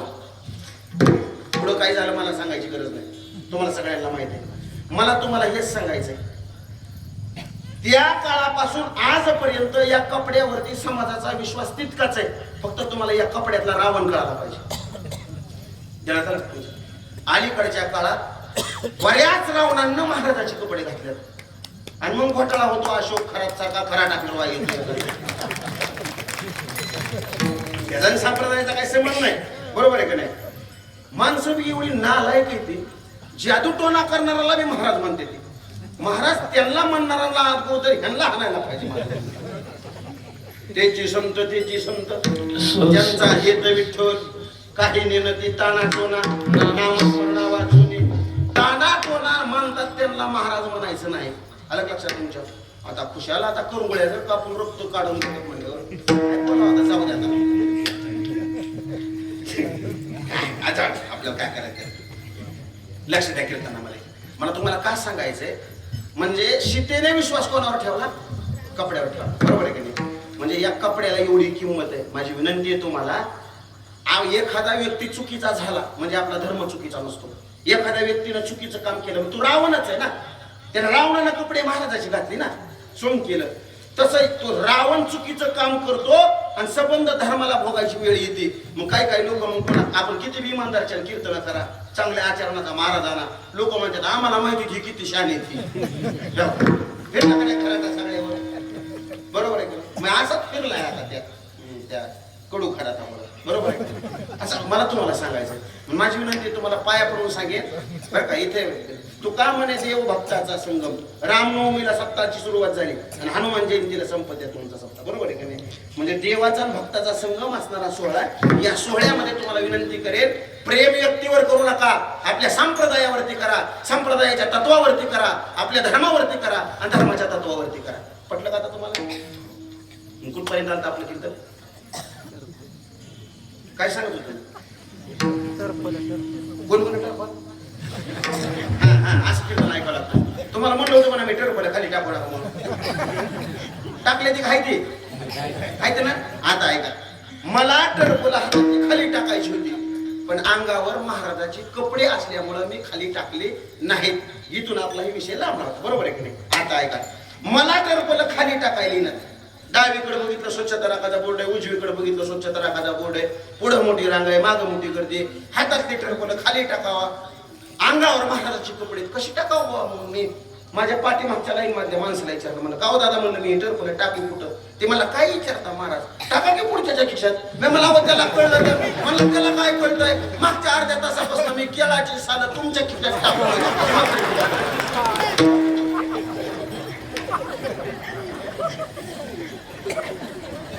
नीट ध्यान द्या. मी आता पहिला गिर टाकलाय, लय माल आहे माझ्याकडे असला, फक्त लक्ष द्या आता. हा, आपली टरफल दुसऱ्याच्या खिशात, दुसऱ्याची साला आपल्या खिशात, असं सध्याच्या जगाच्या मानसिकतेचा प्रवास चालू आहे. म्हणजे माणूस माणसाला केरापेक्षा जास्त किंमत द्यायला तयार नाही. म्हणून वानावे ऐकावे त्याची सदा. सारखं तेच सांगायचं, सारखं तेच काय ऐकायचं, या कारणासाठी ऐकायचं माणसातला माणूस पण जागृत हवं. म्हणून संत महात्म्यांची चरित्र, भगवान परमात्म्याची चरित्र काय करतात की सगुण चरित्रे परम पवित्रे सादर वर्णावे सज्जन वृंदे मनोभावे आदी वंदावे. यांना कशासाठी वंदन करायला सांगितलं आणि त्यांची चरित्र का वर्णन करायला सांगितले तर आपल्यातलं हरवलेलं माणूस पण आपल्याला त्याच्यामध्ये शोधता येईल. म्हणून वानावे ऐकावे त्याची सदा. मग सारखं सारखं तेच सांगावं लागतं बाबा आणि सारखं सारखं तेच ऐकावं लागतं. पटलं का आता? चला पुढे आता. मग तो परमात्मा आपल्याला मिळवण्यासाठी काय करावं लागतं मला तुम्हाला तेच सांगायचंय. तो परमात्मा मिळाला पाहिजे ना आपल्याला. आता आपलं कीर्तनाचा नियम ठरलाय, तुमचं समाधान झाल्याशिवाय सोडत नाही. आता दुसरा नियम सांगतो मी तुम्हाला, तुमच्या घरी देव आल्याशिवाय मी कीर्तन सोडणार नाही. काय वेळ करणार? मी काय करणार, तुमच्या घरी देव आणून देणार. बरोबर चालते तुम्हाला देव आणणार? बरोबर आहे का नाही? देव तुमच्या घरी 100% आणणार. आणि तुम्ही म्हणता उगा आपलं काहीतरी गप्पा म्हणताय काय की समाधान करणार म्हणलो का नाही अगोदर मी तुम्हाला. देव तुमच्या घरी आला तरच कीर्तन सोडणार आणि नाही तुमच्या घरी देव आणून दाखवला तर तुम्ही मला गावाच्या बाहेर जाऊ द्यायचं नाही. पटलं का? हो, पण आता ऐका, येते नसरे दुसरी आटी आटी सांगायच्यात ना मला तुम्हाला देव घरी आणण्यासाठी. सांगतो तुम्हाला आटी. चला आता मग तो परमात्मा मिळवण्यासाठी काय करावं लागतं? जप करावं लागतं, तप करावं लागतं, ध्यान करावं लागतं, धारणा करावं लागते, प्राणायाम करावं लागते, पुराणोनीट ऐका, अनुष्ठान करावं लागतंय, तीर्थटनाला जावं लागतंय, नाना प्रकारच्या साधनांचा उपभोग घ्यावा लागतो. जमन का तुम्हाला जप करायला, तप करायला? माना हरवू नका, लक्ष द्या. या गोष्टी जपा तपाच्या भानगडीत पडू नका असं मी नाही सांगत तुम्हाला. आजपर्यंतच्या सगळ्या संत महात्म्यांना सांगितलं, कलियुगामध्ये जर तुम्ही जप तप ध्यान धारणा प्राणायाम अनुष्ठान करायला गेलात तर परमात्मा तुम्हाला मिळणार नाही. तुम्ही म्हणता महाराज वेगळाच निघला गड्या आता, बरोबर आहे की नाही? आपल्या कीर्तनाचा पॅटर्न थोडा वेगळा आहे. तुम्ही जपा तपाच्या ध्यान धारणेच्या असल्या भानगडीत जर पडला तर परमात्मा मिळत नाही. तुम्हाला नसेल समजलं तर तुम्हाला सोपं करून सांगतो. करिता जप तपी काम क्रोध कुवळती योगाची वाटा जे रेगाने घास वाटा तया दुःखाचा चिवाटा भागा. जे योग मार्गाने गेले त्यांना दुःखच मिळालं बरं का. जप तप केलं त्यांचंही वाटोळं झालं. लक्षात आलं तुमच्या? नसेल समजलं तुम्हाला अजून पुरावा सांगतो. तुम्हाला जपा तपाच्या भानगडीत पडू नका म्हणलेलं. ज्ञानोबरायने डायरेक्ट बुडातलं गाडगं फुडून टाकलं. उतरण्या उतरीत बसलेच नाही. उतरणी कळतात ना तुम्हाला? पत्या तुमच्या घरात उतरणी आता बंगल्यात नाहीत, सोडून द्या. उतरणी खालच्या कडाला काय असायचं माहित? माठ. आमच्या तिकडे डेरा म्हणतात. तुमच्या नामच्या भाषेत बरंच दल नाही ना. खाली असतात डेरा, त्याच्यावर बारका, त्याच्यावर बारका, त्याच्यावर बारका, 11 13 गाडगी लावलेली असतात. शेवटच्या कडाला वरच असं छोटा असतं, त्याला काय म्हणतात? बोळक. बोळक बरोबर आहे. आणि त्याच्यावर झाकणी अशी असते. ब्रह्मदेवानं स्वतंत्र अक्कल दिलेली बायांना. जुन्या काळातल्या बायांचं गोदरेजचं कपाट म्हणजे उतरंडी होते. बुडातल्या कडाच्या गाडग्यात मौल्यवान वस्तू ठेवायच्या बाया. ज्या गाडग्यात मौल्यवान वस्तू तेच गाडगं ज्ञानोबरायांनी फोडलं. वयाची उपाधी दंभ धर्म, वयाची उपाधी दंभ धर्म, वयाची उपाधी दंभ धर्म, वयाची उपाधी दंभ धर्म. योगयाग विधी येणे नोहे सिद्धे, योगयाग विधी येणे नोहे सिद्धे, योगयाग विधी येणे नोहे सिद्धे, योगयाग विधी येणे नोहे सिद्धे. वयाची उपाधी दंभ धर्म, वयाची उपाधी दंभ धर्म, वयाची उपाधी दंभ धर्म, वयाची उपाधी दंभ धर्म.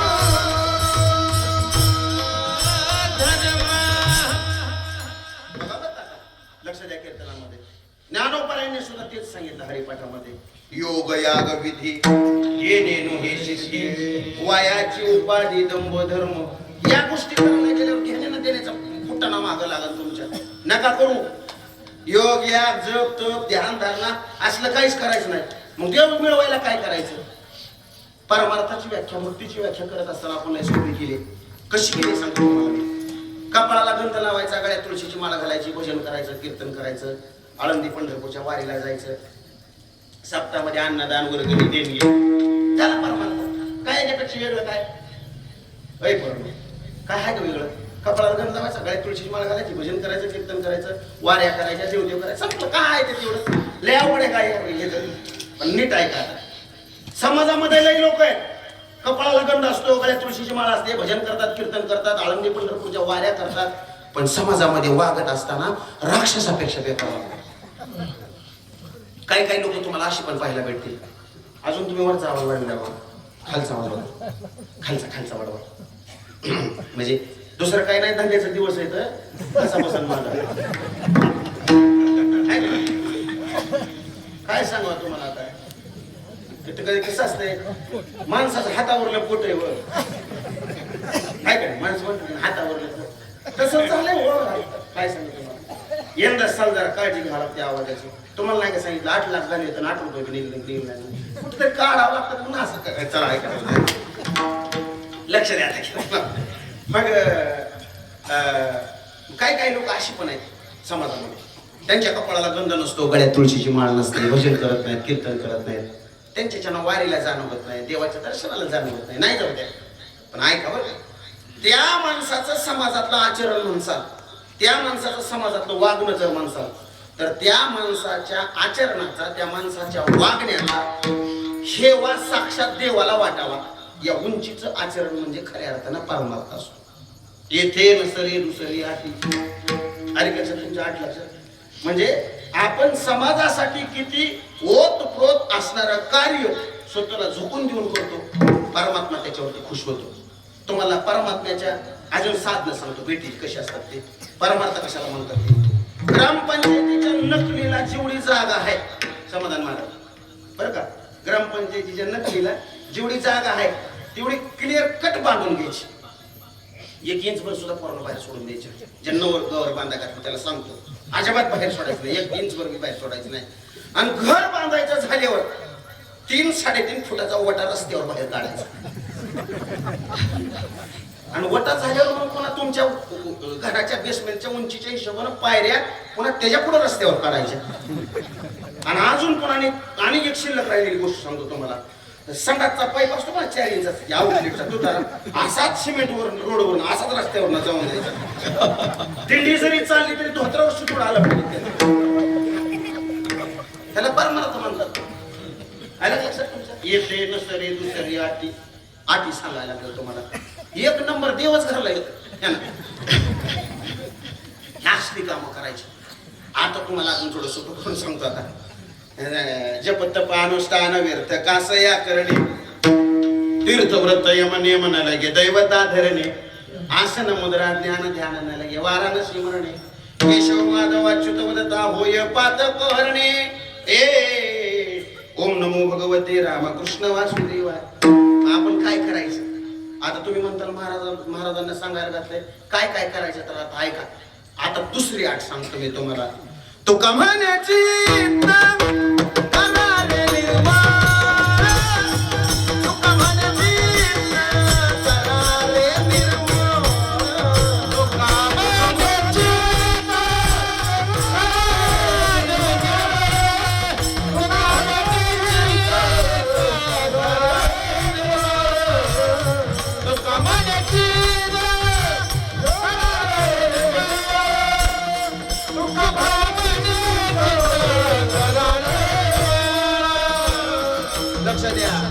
येवनी गोपाळ राजे देवला, येवनी गोपाळ राजे देवला, येवनी गोपाळ राजे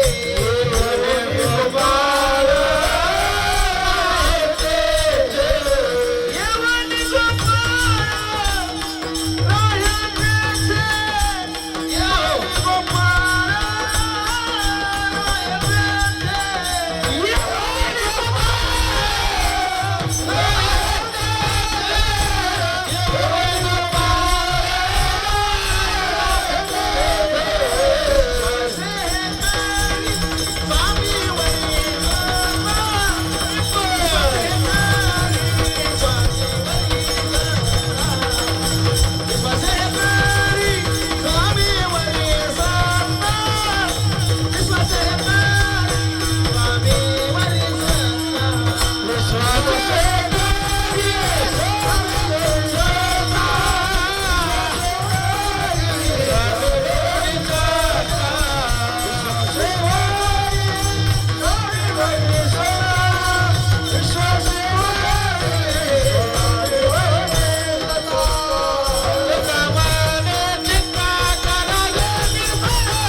पहिला नियम सांगितला तुका म्हणे चित्त करारे निर्मूळ. खालचा आवाज येवनी गोपाळ राहे तेथे. काय करायचं? देवाला घराला आणण्यासाठी चित्त निर्मळ करा. आता मनबुद्धी चित्त अहंकारी अंतकरण चतुष्टातलं चित्त तुम्हाला सांगत नाही. वरवरच सहज होतं मला सगळं आपल्याला लागतंय तेवढं. चित्त निर्मळ करणं म्हणजे काय? मन निर्मळ असणं. लक्ष द्या. आपलं मन निर्मळ करायला काय त्याला भांड्याच्या साबणानं धुवा लागत का? त्याला निर्म्याच्या सर्प एक्सल मध्ये काही बिंजू काढावं लागतं? काय करावं काय लागत त्या भगवान परमात्मा मन निर्मळ करण्यासाठी? लक्ष द्या आता कीर्तनामध्ये. आता आपण लोकांच्याच तंबाखूचा तोटा घेतो, तिसऱ्याच्या डबीतला चुना घेतो, मारुतीच्या दर्शन घेऊन वाट्यावर बसायचं आणि चोळीत गप्पा आणायच्या. मी लय निर्मळ मनाचा माणूस आहे, माझ्यासारखा निर्मळ मनाचा माणूस आख्या सारणीत बी तुम्हाला सापडून मिळायचा नाही. बरोबर आहे की नाही? असं आपण स्वतःला म्हणत असतो आपण निर्मळ मनाचा आहेत म्हणून. आपलं मन निर्मळ आहे का नाही आपल्यालाच कळतं. आपण म्हणायची गरज नाही, अगर कुठं जाऊन दवाखान्यात जाऊन तपासायची गरज नाही, काय गरज नाही. आपल्याला कळते. आपलं जर मन निर्मळ असतं तर देव तिथे येऊन राहिला नसतं. ज्यार ते आपल्या जवळ देव येत नाही त्यार ते आपलं मन कुठं तर काहीतरी कचकच आहे म्हणायला अर्थ नाही. बरोबर आहे की? लक्ष द्या आता 5 मिनिटं कीर्तनामध्ये. मग आपलं मन निर्मळ आहे का नाही आपल्याला कळते. सांगू का तुम्हाला कसं कळते? कसं करू मला नळात मला सांगू द्या. कसं असतं आपलं टोळीच्या मुख्यात मला विचारलं म्हणजे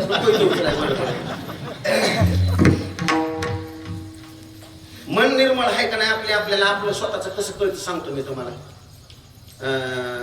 दक्षिण द्यावं लागतं बरं का? जमतंय ना?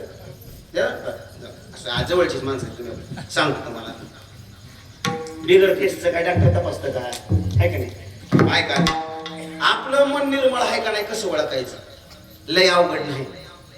आपल्याला लोकांचं चांगलं झालेलं बघून जर चांगलं वाटलं तर आपलं मन निर्मळ आहे म्हणायचं.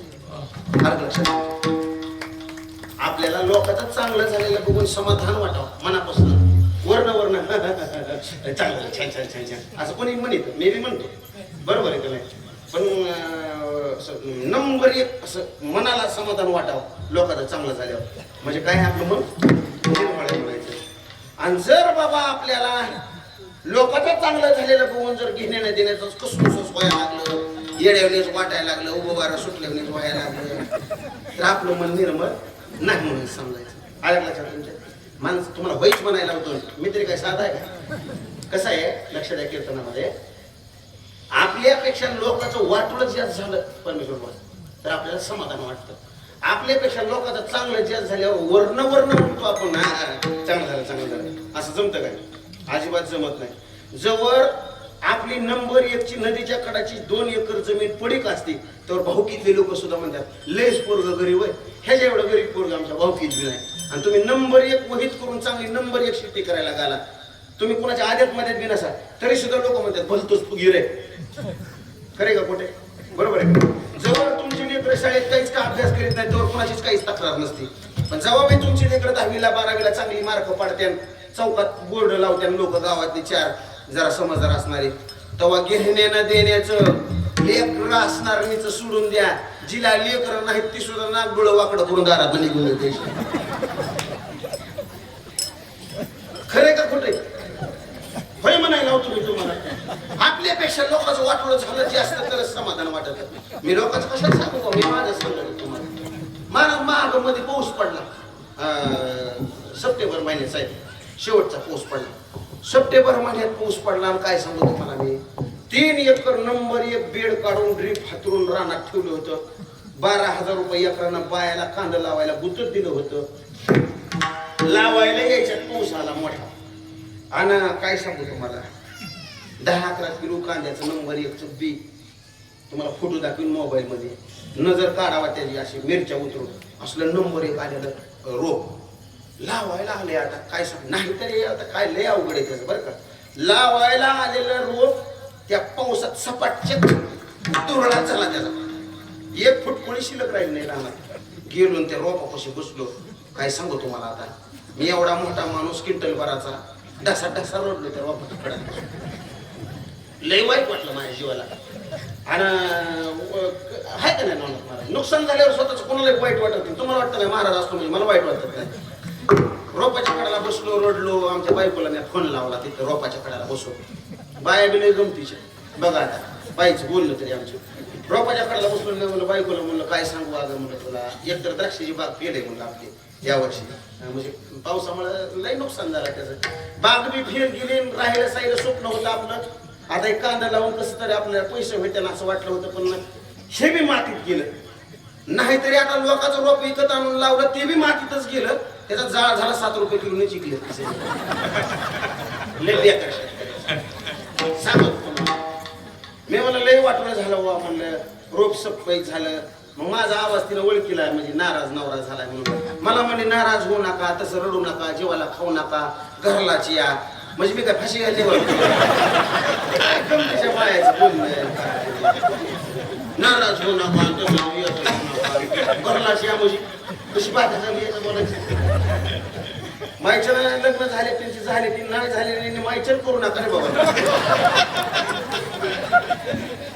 काय बोलण्याची पद्धत आहे करा असलं बोलल्यावर कीर्तनाला आलेला गडी घराला सुद्धा जायचं काय बोला म्हणजे इतकी बोललं असं आंबट ऐका पण लक्ष द्या आता कीर्तनामध्ये मी थोडं सावरलं माझ्या जीवाला म्हणलं लोकांची रोप कशी कशी बघा आपले गेले लोकांचं कसं काय बघायला का जसा मी नदीच्या कडाला गेलो आमच्याच भाऊकीतल्या एक जणांना मागच्या आठवड्यामध्ये कांदा लावला होता म्हणजे त्याचं कसं काय बघावा रोप शिल्लक होतं त्याचं राहिलेलं म्हणजे त्याचं रोप शिल्लक आहे का बघावं म्हणजे त्याचं आपल्याला आणून लावायला म्हणून मी त्याच्या वावराकडे गेलो जसं मी त्याच्या वावराकडे गेलो तसं त्यानं लावलेलं कांद माती सगट वाहून गेलेलं बघितलं समाधान वाटायला लागलं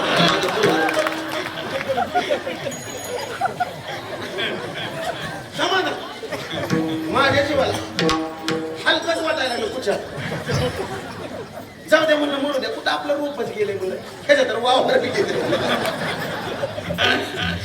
खरे कुठे सांग बरोबर आहे का नाही म्हणजे आपल्यापेक्षा लोकांचं वाटणं जेल झालं म्हणजे बरं वाटते की नाही माणसं येते न सर येते तर या त्याला देऊ लागले का तुमच्या ह्याला देऊ मिळते बघ तुम्हाला अजून एक दृष्टांत सांगतो सांगू एक बाई बाजारला गेली जमते ना बाई कुठे गेली कुठले केसला केस जवळ आहे ना ऐका बाई गेली केसच्या बाजारला काय सांगू तुम्हाला आता बाई केसच्या बाजारला गेली बाईचं 100 रुपये हरपलं हरपणी कुणाचं पण तिचं हरपलं बाईचं 100 रुपये बाजारात 100 रुपये हरपलं आता घर डोक्यावर घेतलं बाईनं घरी आली पहिलं काम तिनं दारातच चपल्या सुटली आणि कना कना कना कना सगळ्या गावातला येडा घातला 5, 25, 30 बाया तिनं हळदी कुंकाला चहा प्यायला बोलल्या घरी सगळ्या बाया अशा सोप्यावर बसल्या तिनं सोप्यावर बसल्या हळदी कुंकाच्या वाट्या ताटात मांडल्या उचलायची कुकाचं बोट लावायची खुर्चीच्या कपडाला हाणून घ्यायची बाई बाजारात गेले 100 रुपये उचल बोट लाव कपडाला बाई बाजारात गेले बाई बाजारात गेले बाई बाजारात गेले उचल बोट लाव बाई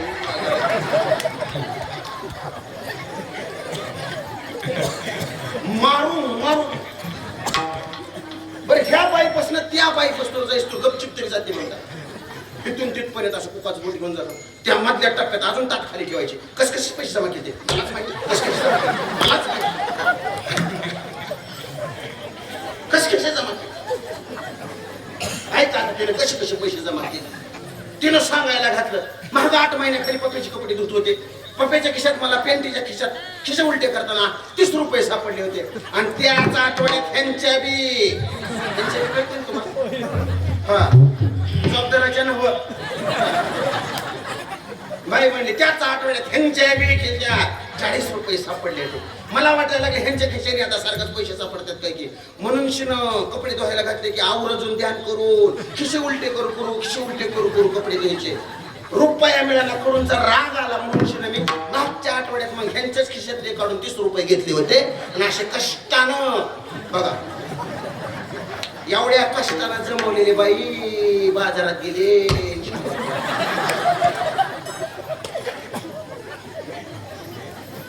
बरं अजून तिचं वर्ण ठरलेलं असतं तेवढ्यावरती गपची बसती म्हणता का ज्याला बी माझे पैसे सापडत्या त्याचं नीटनेटकच व्हायचं नाही त्याला पचायचंच नाही त्याचं लय वाटलं होईल त्याचं लय सत्याला असं म्हणजे असं अजून वर्ण ठरलेलं आता लक्ष द्या आता इतका त्रागा करणारी बाई आता चहा प्यायला ना हळदी कुंकाला जमलेल्या 5-25 बायांपैकी फक्त एका बाईने तिला म्हणावं, काय शांताबाई 100 रुपयासाठी तू एवढा जीव खाऊन घ्यायला लागली, अगं काय सांगू तुला. सोड कळाला का आता पुढची.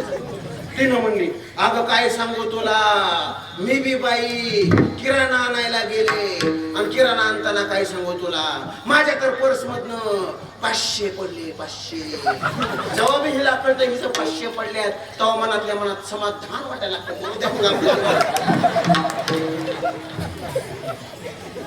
खरे का कुठे आपल्यापेक्षा लोकांचं वाटलं जे झालं तर समाधान वाटत नाही माणसं. कसं मन निर्मळ आहे म्हणून समजायचं सांगा तुम्ही. हो आलं लक्षात तुमच्या. तो का म्हणे चित्त करारे निर्मळ एक. चला आता जरा पुढे घेऊन जातो आणि तुम्हाला परमात्मा अजून कशाने प्राप्त होतो बा. तो परमात्मा कशाने प्राप्त होतो तर तो जप तपादी साधनाने प्राप्त होत नाही. हे असल्या गोष्टीने कशाने प्राप्त होत नाही. मग तू कोबारायकडेच काही लोक गेली ना, सरांनी सांगितली लोक जमा झाली. हे देखत कदम महाराजांनी सांगितलंय मग तू जप करू नका, तप करू नका, ध्यान करू नका, धारणा करू नका, काय करू नका. मग करायचं काय? असं कोणी आहे का तुमच्या संप्रदायात एखादा महाराज का त्याला जप तप न करता देवाला मिळवलंय? तुमच्या घरी देव आणून द्यायचंय ना मला, बरोबर आहे का नाही? देव कोणी मिळवला का असा असा तना तना करतोच माणसं गेली.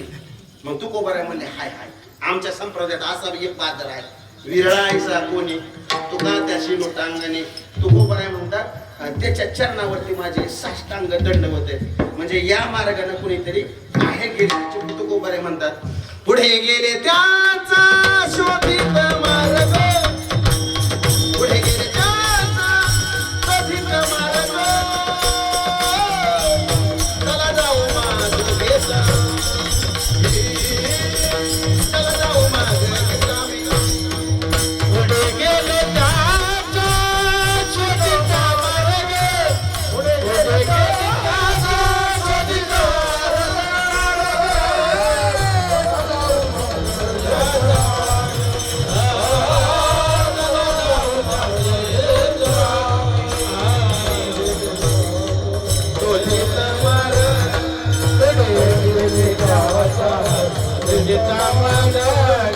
पुढे गेले त्याचा देता मला,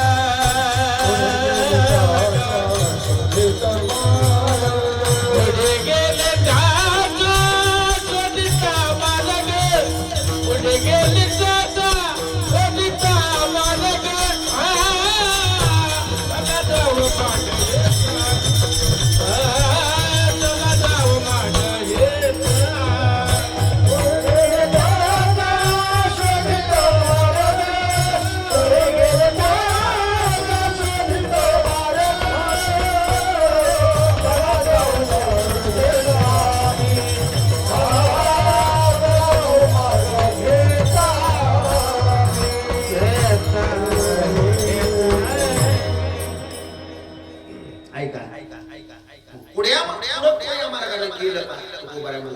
पुढे गेले त्यांचा विकू कमी करा. शोधित मार्ग चला जाऊ माग घेता मी. माग त्या मार्गाने जायचं. कोण या मार्गाने गेला का? तू बऱ्या म्हणतो गेला. पुंडलिके काय केले आणि परब्रह्म उभे ठेवले. त्या परब्रह्माला विटेवरती उभं करण्यासाठी पुंडलिक रायानं काय केलं? काय केलं? हा सांगा सांगा मोठ्याने सांगा. काय केलं त्याला? त्यानं जप केला, त्यानं तप केला, त्यानं कुठं तीर्थाटनाला गेला, त्यानं काय केलं? मग काय केलं त्याने? आई वडिलाचे एवढं वाक्य आपलं घरी घेऊन जा. देवाची सेवा करून आई वडील भेटत नाहीत. देवाची सेवा केल्याच्या नंतर आई वडिलाची प्राप्ती होत नाही. पण आई वडिलाची सेवा केल्याच्या नंतर देवाची प्राप्ती होते. हे पुंडलिक रायाच्या चरित्र तेवढं आपल्या घरी घेऊन.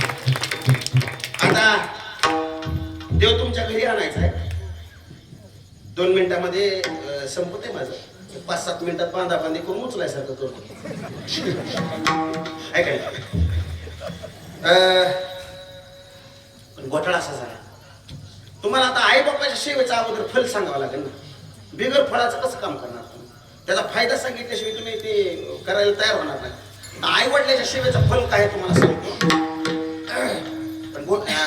कशी आहे, आता मी आई वडिलाच्या सेवेचं फल मात्र सांप्रदायिक पद्धतीने सांगतो बरं का, आपल्या परंपरेनुसार.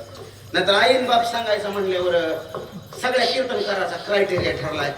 हे आई माझा मायेचा सागर कविता म्हणावं लागते, लय अवघड आहे गाड्या उंगायला बाप कविता म्हणावं लागते, त्याच्याशिवाय आई बी कळाला बाप बी कळाला आणि ह्यांचं कीर्तन बी होईना. बरोबर आहे की नाही? आता लोक का म्हणतात आपली काही तक्रार नाही.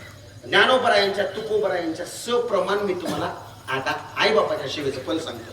पण फल सांगायच्या अगोदर माझ्या मनात अजून थोडी खंतच आहे, तुम्हाला बोलूनच दाखवतो थोडी.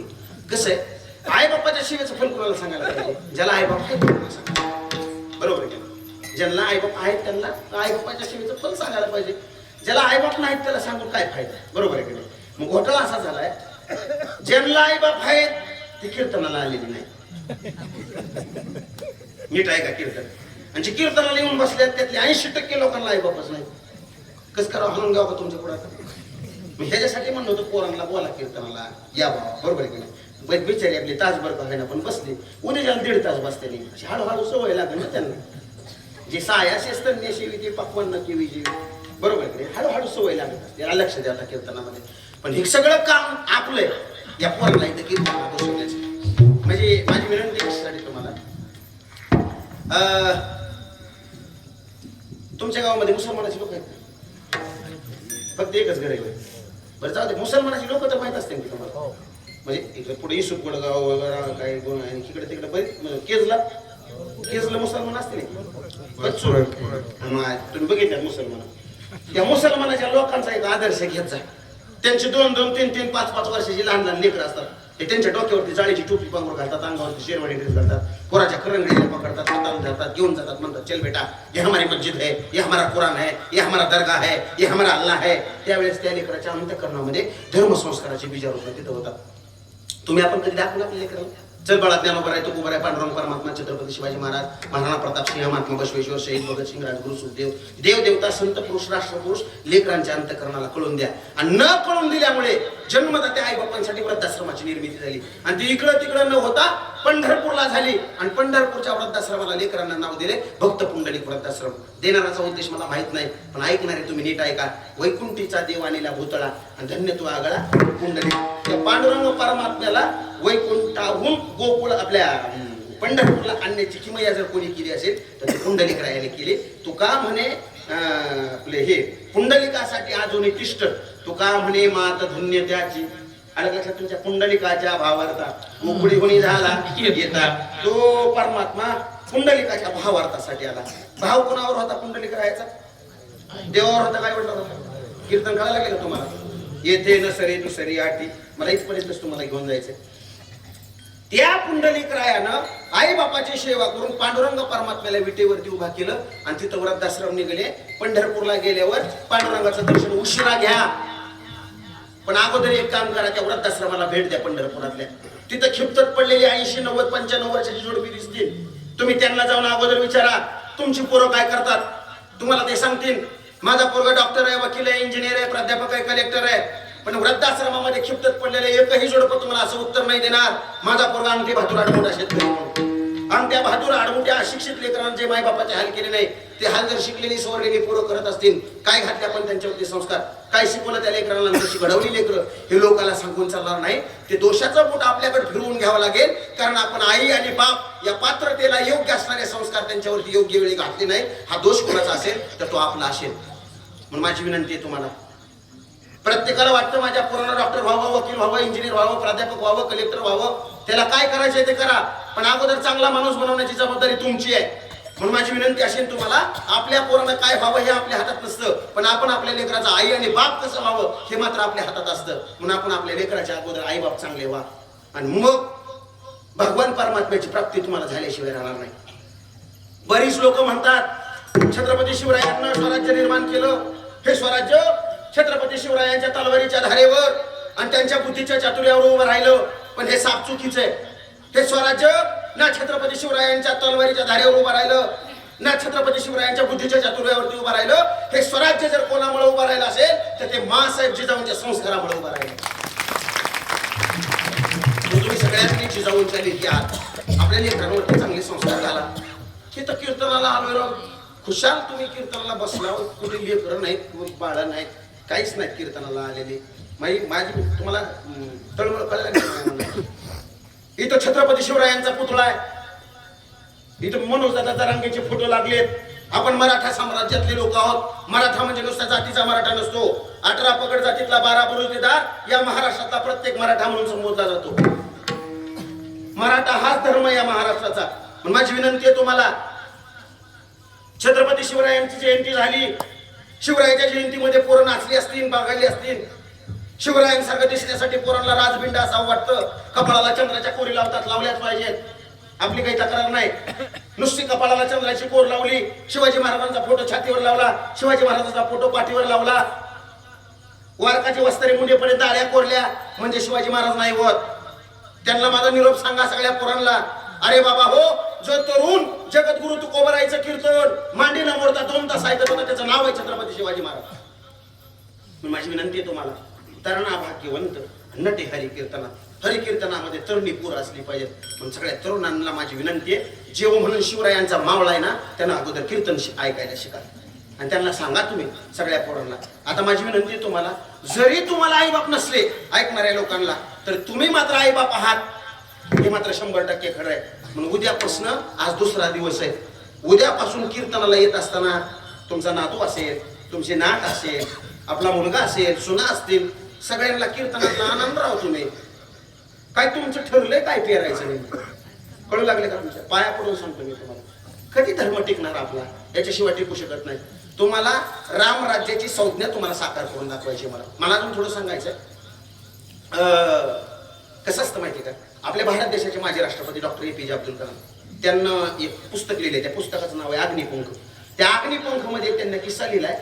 डॉक्टर रघुनाथ माशेलकर आणि शास्त्रज्ञ डॉक्टर रघुनाथ माशेलकर आणि डॉक्टर APJ अब्दुल कलाम या दोघ जणांची नियुक्ती झाली होती विद्यापीठांचा कुलगुरू नेमण्यासाठी. विद्यापीठाचा कुलगुरू निवडायचा आहे आणि मुलाखतीला आलेल्या प्रत्येक उमेदवाराला डॉक्टर APJ अब्दुल कलाम फक्त एकच प्रश्न विचारायचे, तुमच्या आई वडील काय करतात, तुमच्या आई वडील काय करतात, तुमच्या आई वडील काय करतात. का प्रश्न विचारायची पद्धत झाली करा. शास्त्रज्ञ डॉक्टर रघुनाथ माशेलकरांच्या डोक्यात शिट्ट्या वाजायला लागल्या आणि रघुनाथ माशेलकरांना डॉक्टर APJ अब्दुल कलामांना राहून विचारलं, अहो साहेब, तुम्ही त्याला प्रशासनातलं विचारा, तुम्ही त्याला राजकीय क्षेत्रातलं विचारा, तुम्ही त्याला शिक्षण क्षेत्रातलं विचारा, तुम्ही खुशाल घरगती प्रश्न विचारता तुमच्या आई वडील काय करतात. आपल्याला काय करायचं त्यांच्या वैयक्तिक जीवनाचं, त्यांचे वडील आई वडील काही करत असणार. यावरती उत्तर देत असताना डॉक्टर APJ अब्दुल कलाम शास्त्रज्ञ डॉक्टर रघुनाथ माशेलकरांना म्हणतात, अहो साहेब, जी लेकरं स्वतःचे आई बाप सांभाळू शकत नाहीत ते विद्यापीठ काय सांभाळणार आहे. जी लेकरं स्वतःच्या आई बापासाठी जगत नाहीत, ती ना कधी धर्माची होत नाहीत, ना कधी देशाची होत नाहीत, ना कधी देवाची होऊ शकत नाहीत, ना समाजाची होऊ शकत नाहीत. म्हणून आपली लेकरं अगोदर आपल्या आई बापाच्या सेवेमध्ये रत असणारे तयार करा. मोठ्यांचा आदर करायला शिकवा, ज्येष्ठांचा मान राखायला लेकरांना शिकवा. घरात पाऊल ठेवल्या जर आपलं लेकरू विचारत असेल, आई तू जेवलीस का, आणि दादा तुमची तब्येत बरी आहे का, पांडुरंगाची शपथ घेऊन सांगतो, न जेवता आईचं पोट भरतंय आणि न गोळी खाता बापाचं दुखणं राहतंय, पण ही विचारणारी लेकरं तुमच्या घरात आहेत का? आज माझ्या कीर्तनाचा तुम्हाला प्रश्न आहे. अशी विचारणारी लेकरं जर तुमच्या घरात असतील तर तुमच्यासाठी श्रीमंत मायबाप तुम्हीच जगात असता. अहो, तुम्हाला आपण श्रीमंती मोजण्याची माप केली. कोणाचा बंगला मोठा आहे, कोणाच्या गाड्या किती किमतीच्या आहेत, कोणाकडे संपत्ती किती आहे, प्लॉट किती आहेत, त्यांची मोजदाद आपण करतो. पण मी तुम्हाला माणसाच्या घरची श्रीमंती मोजण्याचं नवं माप सांगतो. ज्याच्या घराच्या दारातल्या वट्यावर बसलेले म्हातारे आई बाप बाहेरून आलेल्या पाहुण्याबरोबर गप्पा हाणत असताना म्हणत असतील ना, आमच्या पोटाला जी लेकर आलेत ना, आम्ही आदल्या जन्मामध्ये काहीतरी पुण्य केलं होतं म्हणून ही लेकर आमच्या जन्माला आली पोटाला. अहो, पाहुण्याबरोबर बोलत असताना जर माणसं अशी म्हातारी बोलत असली ना, का पुढच्या जन्मामध्ये आता देवाला विनंती करेन, कदाचित जर आम्हाला पुढच्या जन्मात माणसाच्या जन्माला घातलास तर हीच लेकर आमच्या पोटाला जन्माला येऊ दे. ज्या लेकराचे आईबाप बाहेरच्या लोकांबरोबर बोलत असताना अशी सद्भावना व्यक्त करतात, ती लेकरं जगाच्या पाठीवर टाटा बिर्ला अंबानीपेक्षा जास्त श्रीमंत असतात. माझी विनंती आहे, आपल्या लेकरांना आपल्या आईबापाचं स्वप्न साकार करण्यासाठी जगावं. नसेल समजलं तर अजून थोडं सोपं करतो. तुम्ही ज्वारी करता ना? ज्वारी, हो ज्वारी करता, हो ज्वारी पेरतो तुम्ही. ज्वारीच्या पेंड्या टाकतात. आता काढणीचा सीझन आहे ज्वारीच्या पेंड्या टाकल्या आणि पेंड्या इसकटून नाही म्हणून त्याला बांधतात. त्या बांधण्याच्या पद्धतीला काय म्हणतात? काय म्हणतात? तुमचं नामचं सारखंच आळाच म्हणतात त्याला. कदाचित नवनाथ महाराज हा पेंडीचा दृष्टांत लय महत्वाचा असावा म्हणून ज्ञानोबरायाचं समाधी प्रकरण लिहित असताना नामदेवरायांना सुद्धा म्हटलं होतं, बांधल्या पेंडीचा सुटला शे आळा आणि तृणरानो माळा पांगलीशे. पेंडी किती शिकवते बघा बरं का आपल्याला. 2 मिनिटं लक्ष द्या कीर्तनामध्ये. झाला आता माझं संपलंय, लक्ष द्या, तुमच्या फायद्याचं सांगतो मी आता. की पेंढी इसकटू नये म्हणून काय करतात, त्याला बांधतात. त्याला काय म्हणतात, आळा. आळा किती चिपडाचा असतो हे मी तुम्हाला अगोदरच सांगितलं. मी कीर्तन कसं करतो यापेक्षा सिद्धी कशी करतो मी सांगतो तुम्हाला. आळा हा 4 चिपडाचा असावा. का 4 चिपडाचा असावा? माझ्या आजोबांना सांगितलेलं उत्तर आहे, तुमच्या घरी घेऊन जा. तो काय वेदांत नाही, पण वेदांतापेक्षा कमी नाही, कुठंच लिहिलेलं नाहीये, पण मला खूप माझ्या जीवाला लागलं हे. मी 2002ला 12वीला असताना पेंड्या बांधत होतो. पेंड्या बांधत असताना माझ्या हातात 3 चिपाडा होते. आमच्या आजोबा आले मला चिपाडानं मारलं आणि चिपाडानं मारून म्हणले, येड्या 3 चिपाडानं पेंडी बांधायची नाही, 4 चिपाडानं बांधायची. मग मी रागा आमच्या आजोबाला म्हटलं, 4 चिपाडानं का बांधायची, काय बिघडत आहे? मला म्हणे, तू येडायस का? ही 4 चिपाडा म्हणजे तुला का साधी वाटली का? मी काय आहे 4 चिपाडा सांगा. माझ्या आजोबा म्हणले, अरे बाबा ही 4 चिपाडा म्हणजे 4 युगाचे संस्कार आहे. आलं लक्षात तुमच्या? चौयुगाचा भक्त नामा उभा कीर्तने, हे 4 युगाचे संस्कार आहेत आणि 4 युगाच्या संस्कारानं असा युक्त संसार युक्त आळा संसाराच्या पेंडीवरती भक्कम माणसानं आवळून घ्यावा, म्हणजे संसाराची पेंडी कसल्याही वैचारिक वादळामध्ये विस्कटत नाही बाबा. आलं लक्षात तुमच्या? संस्काराचा आळा कुठावर कशावर असला पाहिजे, संसाराच्या पेंडीवरती असला पाहिजे. आणि ते 4 चिपाड त्याच्यासाठी 4 युगाचे संस्कार म्हणून 4 चिपाड घ्यायचे. आता तुमच्या लक्षात आलं, संसाराच्या पेंडीवर संस्काराचा आळा असला पाहिजे. मग मला एक सांगा, आळा ज्या दिवशी ज्वारी काढली त्या दिवशी येतो का? कधी येतो सांगतो आता ऐका. बिना पाण्याची ज्वारी असली तर 4 रोजाने येते, 2-3 पाण्याची ज्वारी असली तर 6-7 रोजाने येते, बरोबर आहे की नाही? आणि चांगली 4-5 पाण्याची काळ्या रानावरली ज्वारी असली तर 10-12 रोजाने येते. मान्य आहे का तुम्हाला?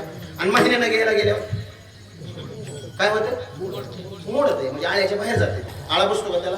नाही बसत. म्हणजे आळा घ्यायचा असा ठराविक कालावधी सांगितला. लवकर घेऊन बी येत नाही आणि उशीर करून बी चालत नाही. आणि संस्काराचा आळा संसारावर घ्यायला बी असाच कालावधी आहे. लय बारकी टाबर कीर्तनाला आणून बी उपयोग नाही आणि म्हातारपणाला येऊन बी काही फायदा नाही. म्हाताऱ्या माणसाने येऊन असं म्हणत नाही, उरले ते हरी तुम्हाला समर्पण, तुम्ही या, बरोबर आहे की नाही? पण आलं लक्षात तुमच्या, तो आळा कधी घ्यायचा असतो तो, म्हणजे तो ठराविक कालावधी. तो आळा जसा मी कसं आहे कशात सांगायला तुम्हाला, मी लय जणीचे कृष्ण बघितले काल्याच्या कीर्तनाला नटवून आणलेला. 3 वर्षाचा असतो, ते मोराचा पिसन, ते काळाचा टिक्का गालावर लावलेला, हातात बासरीन, पिवळं धोतर त्या कृष्णाला नटवून आणायचं. बाईनं पुन्हा कीर्तन करायच्या, मांडीवर बसवायचा, फोटो काढायचा. मायच्या खोटी सांगेना मी तुम्हाला, धोकीला माझं मागच्या महिन्यात काल्याचं कीर्तन होतं. बाईनं माझ्या मांडीवर आणून ती नटवलेल्या 3 वर्षाचा कृष्ण बसविला. ती कृष्ण बसला असा माझ्या धोत्रात मुतला. बरं मी बी सोडला नाही. त्या बाईच्या हातात 200ची नोट होती. नवनाथ महाराज मला वाटलं आता पाया पडून दक्षिणा देते काय ती. बाईनं जाम धरून कृष्ण उचलून न्याला माझ्या मांडीवर. लय बेकार. मी तुम्हाला काय सांगितलंय, मी असं लय जरीचं कृष्णाचं फोटो ठेवलेत. 3 वर्षाचा असताना काल्याच्या कीर्तनाला नटवून आणलेला आणि 16 वर्षाचा झाल्यावर धाब्यावर जाऊन गुच्चन काढताना. हो कीर्तनात लक्ष राहू द्या. कळलं का तुम्हाला? आळा कधी बसतो तर लक्ष द्या आता कीर्तनामध्ये. तो आळा बसतो 16 ते 22च्या दरम्यान. कधी आळा बसतो? 16 ते 22च्या दरम्यान. ऐका माय, ज्या बाईनं आपल्या लेकीवरती 16 ते 22च्या दरम्यान संस्काराचा आळा चांगला घेतला, त्या बाईच्या लेकीनं बापाची मान 4 लोकांमध्ये शर्मेने कधी खाली जाईल असं वर्तन नाही केलं. ज्या बापानं आपल्या लेकावरती 16 ते 22च्या दरम्यान संस्काराचा आळा चांगला घेतला, त्या बापाच्या लेकानं कधी आई बापाच्या डोळ्यात पाणी येईल असं काम नाही, चुकीचं केलं. तुम्हाला जर वाटत असेल माझ्या पोरीनं बापाची मान 4 लोकात शर्मेने खाली जाईल असं वर्तन नाही केलं पाहिजे, तर लेकीवरती 16 ते 22च्या दरम्यान संस्काराचा आळा चांगला घ्या. आणि तुम्हाला जर वाटत असेल माझ्या पोरानं चुकीचं काम करून आई बापाच्या डोळ्यात पाणी येईल असं नाही वागलं पाहिजे, तर 16 ते 22च्या दरम्यान आपल्या लेकावरती आळा चांगला घ्या. कळू लागले का तुम्हाला? राजा हो, आळा घेत असताना सहजासहजी आळा घेता येत नाही. पेंडी बांधताना कशी बांधावी लागते? कशी बांधावी लागते? बरोबर आहे ना? बिगर पाय ठेवता जर तुमच्या सारणीत कुणी जर पेंडी बांधून दाखवली तर त्याच्या म्हशीचं शेण काढायला 12 महिने थांबतो बघा. हो कळू लागले का? पिंडीवर बांधताना कशी बांधावं लागते? अशी जाम पाय ठेवून, बरोबर आहे की नाही? पाय ठेवून पिंडी बांधली तर इसकटते का पुन्हा? नाही इसकटत. आणि असंच आहे संस्काराचा आळा घेताना सुद्धा तो सहज येत नाही, मुंडकीवर पाय देऊन शिळ घालावा लागतो. अलगला माय माझ्या लक्षात. मग उद्यापासून ज्यांना ज्यांना लेकर आहेत त्यांना कीर्तनाला आणा. ऐका, चला आई बापाच्या सेवेचं फल सांगतो. वैकुंठीचा देव आणि भुतळा, धन्य तो आगळा पुंडलिक, धारिष्ठ धैर्याचा, वरिष्ठ भक्ताचा आणि पवित्र पुण्याचा एकनिष्ठ. त्यानं कोणतं असं पवित्र पुण्य केलं होतं? तर उत्तर आहे का? पितृसेवा पुण्य. कोणाचं कोणतं पुण्य? पितृसेवा पुण्य. लाधला निधान आणि ब्रह्म सनातन अंगसंगे. ते सनातन ब्रह्म अंगसंगाशी आलं. उत्तर आहे का? अंगसंगे रंगे क्रीडा करी जना आणि त्या घरी पाहुणा वैकुंठीचा. आला का घरी? त्या घरी पाहुणा वैकुंठीचा. कोणाच्या घरी येतो? जी लेकरं स्वतःच्या आई बाप्पाची सेवा ईश्वर स्वरूप समजून करतात त्या घरी वैकुंठीचा राणा स्वतः पाहुणा होऊन येतो. असं मी नाही म्हणत, जगद्गुरु तुकोबाराय म्हणतात. आलं लक्षात तुमच्या? आता ऐका पुढची पट्टी आणि फायदा सांगतो तुम्हाला. धन्य त्याची भक्ती, शक्तीची हे ख्याती. आणि तुका म्हणे मुक्ती पाहिलोळे. मुक्ती म्हणजे नुक्ती न हो पंक्तीला वाढतात ती. जेवढ्या म्हणून मुक्ती सांगितल्या त्या सगळ्या मुक्ती कोणाच्या दास होतात? तर जो आई बाप्पाची सेवा ईश्वर स्वरूप समजून करतो त्याच्या घरच्या त्या मुक्ती दास होतात. आणि त्यानंच म्हणावं मोक्षामा घरी दामारी ये दाशी आणि होय सांगवायशी अजून एक प्रमाण सांगतो तुम्हाला. अष्टमहासिद्धी वळंगतीद्वारे आणि नवजाता दुरी तेही हितच लावून घ्यायचं. च्या सगळ्या सिद्धी सगळे मोक्ष कोणाच्या घरचे दास होतात? जो आई बाप्पाची सेवा ईश्वर स्वरूप समजून करतो त्याच्या. आणि चला बोला, काय अवघड सांगितलं तुम्हाला? ही जमन का नाही करायला? तुम्हाला जप करा म्हणलो नाही, तप करा म्हणलो नाही, ध्यान करा म्हणलो नाही, प्राणायाम करा म्हणलो नाही. एवढ्या ज्या गोष्टी सांगितल्या एवढ्या जरी केल्या तरी भगवान परमात्मा आपल्या घरी आल्याशिवाय राहणार नाही. पटले का तुम्हाला? आता येथे नसरे दुसरी आटी देवा भेटी जावया तोच ध्यावा एक चित्ते करो निरिते कलेवर. ज्यांना ज्यांना हे प्रबोधन कळालं ते धन्य झाले आणि ज्यांना नाही कळालं त्यांना संत महात्म्यांना जावं केलं. होय बा जागा, होय बा जागा, वाऊगा का गा अशी नशी किंवा आता जागा रे भाईनो जागा. रात्रंदिवस घोक येतो तुम्ही सावध बसा. रात्रंदिवस घोक येतो तुम्ही सावध बसा. तुमच्या नगरीचा मला नाही भरवसा. तुमच्या नगरीचा नाही भरवसा. उजेड पडताना गळा पडेल फासा. उजेड पडताना गळा पडेल फासा. उजेड पडताना गळा पडेल फासा. उजेड पडताना गळा पडेल फासा. उठा की जे माय बाप कैसे लागली. उठा की जे माय बाप कैसे लागली.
नगरवारी सावंत होवनी भजने लागा देवकर प्रेमारी अहम माग्या सोहम माग्या प्रेम नगरवारी सावंत होवनी भजने लागा देवकर कैवारी देवकर कैवारी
देखणे मोठी एका मुसलमानाची काळ्या रात्री तळमळ होतं तिच्या रूपाचं मुलं अशीच देखणे मोठी एका मुसलमानाची त्या तरुणीला आई म्हणाला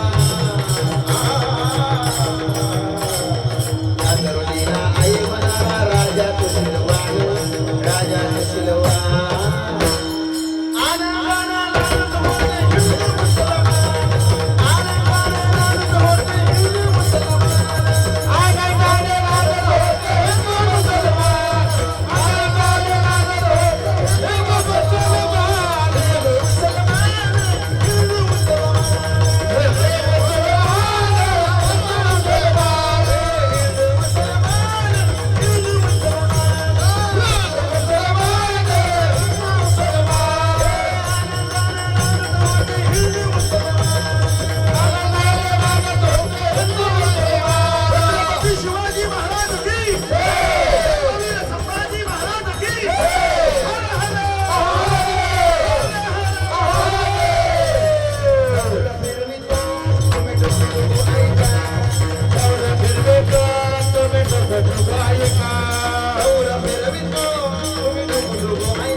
तुका म्हणे भोग दिला निवाजिला आज कलोनी आरती चक्र पाणी वारी